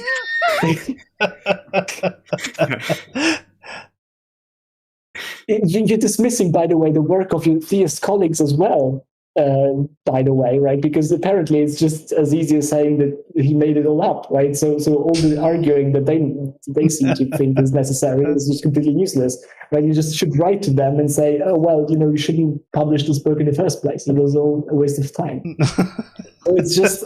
So it's really But by the way, I'm getting irritated about this stuff on the atheist side as well, right? Because you see atheists do this a ton. Right, I'm not saying that this is just a theist problem, right, by the way, because you see atheists, read the cosmological argument, or any cosmological argument or a contingency argument, they just spew some nonsense that the first thing that they came up, and then just be like, "Oh, ha, ha, ha, I debunked this completely, and I don't have to think about it ever again," right? This is a problem on both sides, right? And that's why we start the article with a section on epistemic humility, because it's very important. It's very important to frame, the entire conversation about this. Just please don't have these takes. Just stop. Awesome. Well, if you guys don't have anything else to add, I think we're there with comments and questions and things like that as well. I've definitely learned a lot, and I can't wait to read your article as well. And I can't wait to actually cover off the responses that you get to it as well. I hope you get some really good ones, and I hope there's some things on there that actually make you really, really think about it. Because they're the kind of responses that you want. You almost want to be challenged to the point where you go, Oh fuck! Right, let me reweigh this up again. Let me think about how this fits into there, rather than the bulk of the responses that you gave earlier as the typical ones that you seem to get. Yeah. So please. I welcome theists to argue against hiddenness. Like, please do. I love that type of engagement, right? And again, as we said before, we're not the types of atheists that will just, dismiss whatever you're saying, right? Like, if you want to argue about it, like, I'm fully open to have a conversation on it anytime, right? Please do, but don't do this type of dismissive crap, right? Which doesn't make any sense, and it's just it's just such a poor way to argue against any argument that you don't like on both sides. So I'd agree there. And I would actually happily, if you were up for it, there's a couple of theists who have actually put forward some good responses to you guys, and you actually want to have a conversation with them. I'm happy to host a stream so you can all discuss things together, and I'll even back out of it and let you guys discuss between yourselves, and I'll only step in if things start going south. Because I know these conversations do sometimes get heated, especially if people start not listening to each other and talking over each other, and sometimes there can be a lot to be said. But as we've done before, we enjoy a respectful roundtable discussion, and you've seen us have theists on before, and there hasn't been that aggro. We've just been having a discussion, and that's the same thing that we'd like to do with this sort of thing. If you actually want to have a proper discussion, then I'm more than up for that and hosting it for everyone. But I will say that if it does go south, whoever it is that is making it go south, I have got no qualms about booting either. So, if you can be respectful and hold a decent conversation, that's fine. But if not, bye.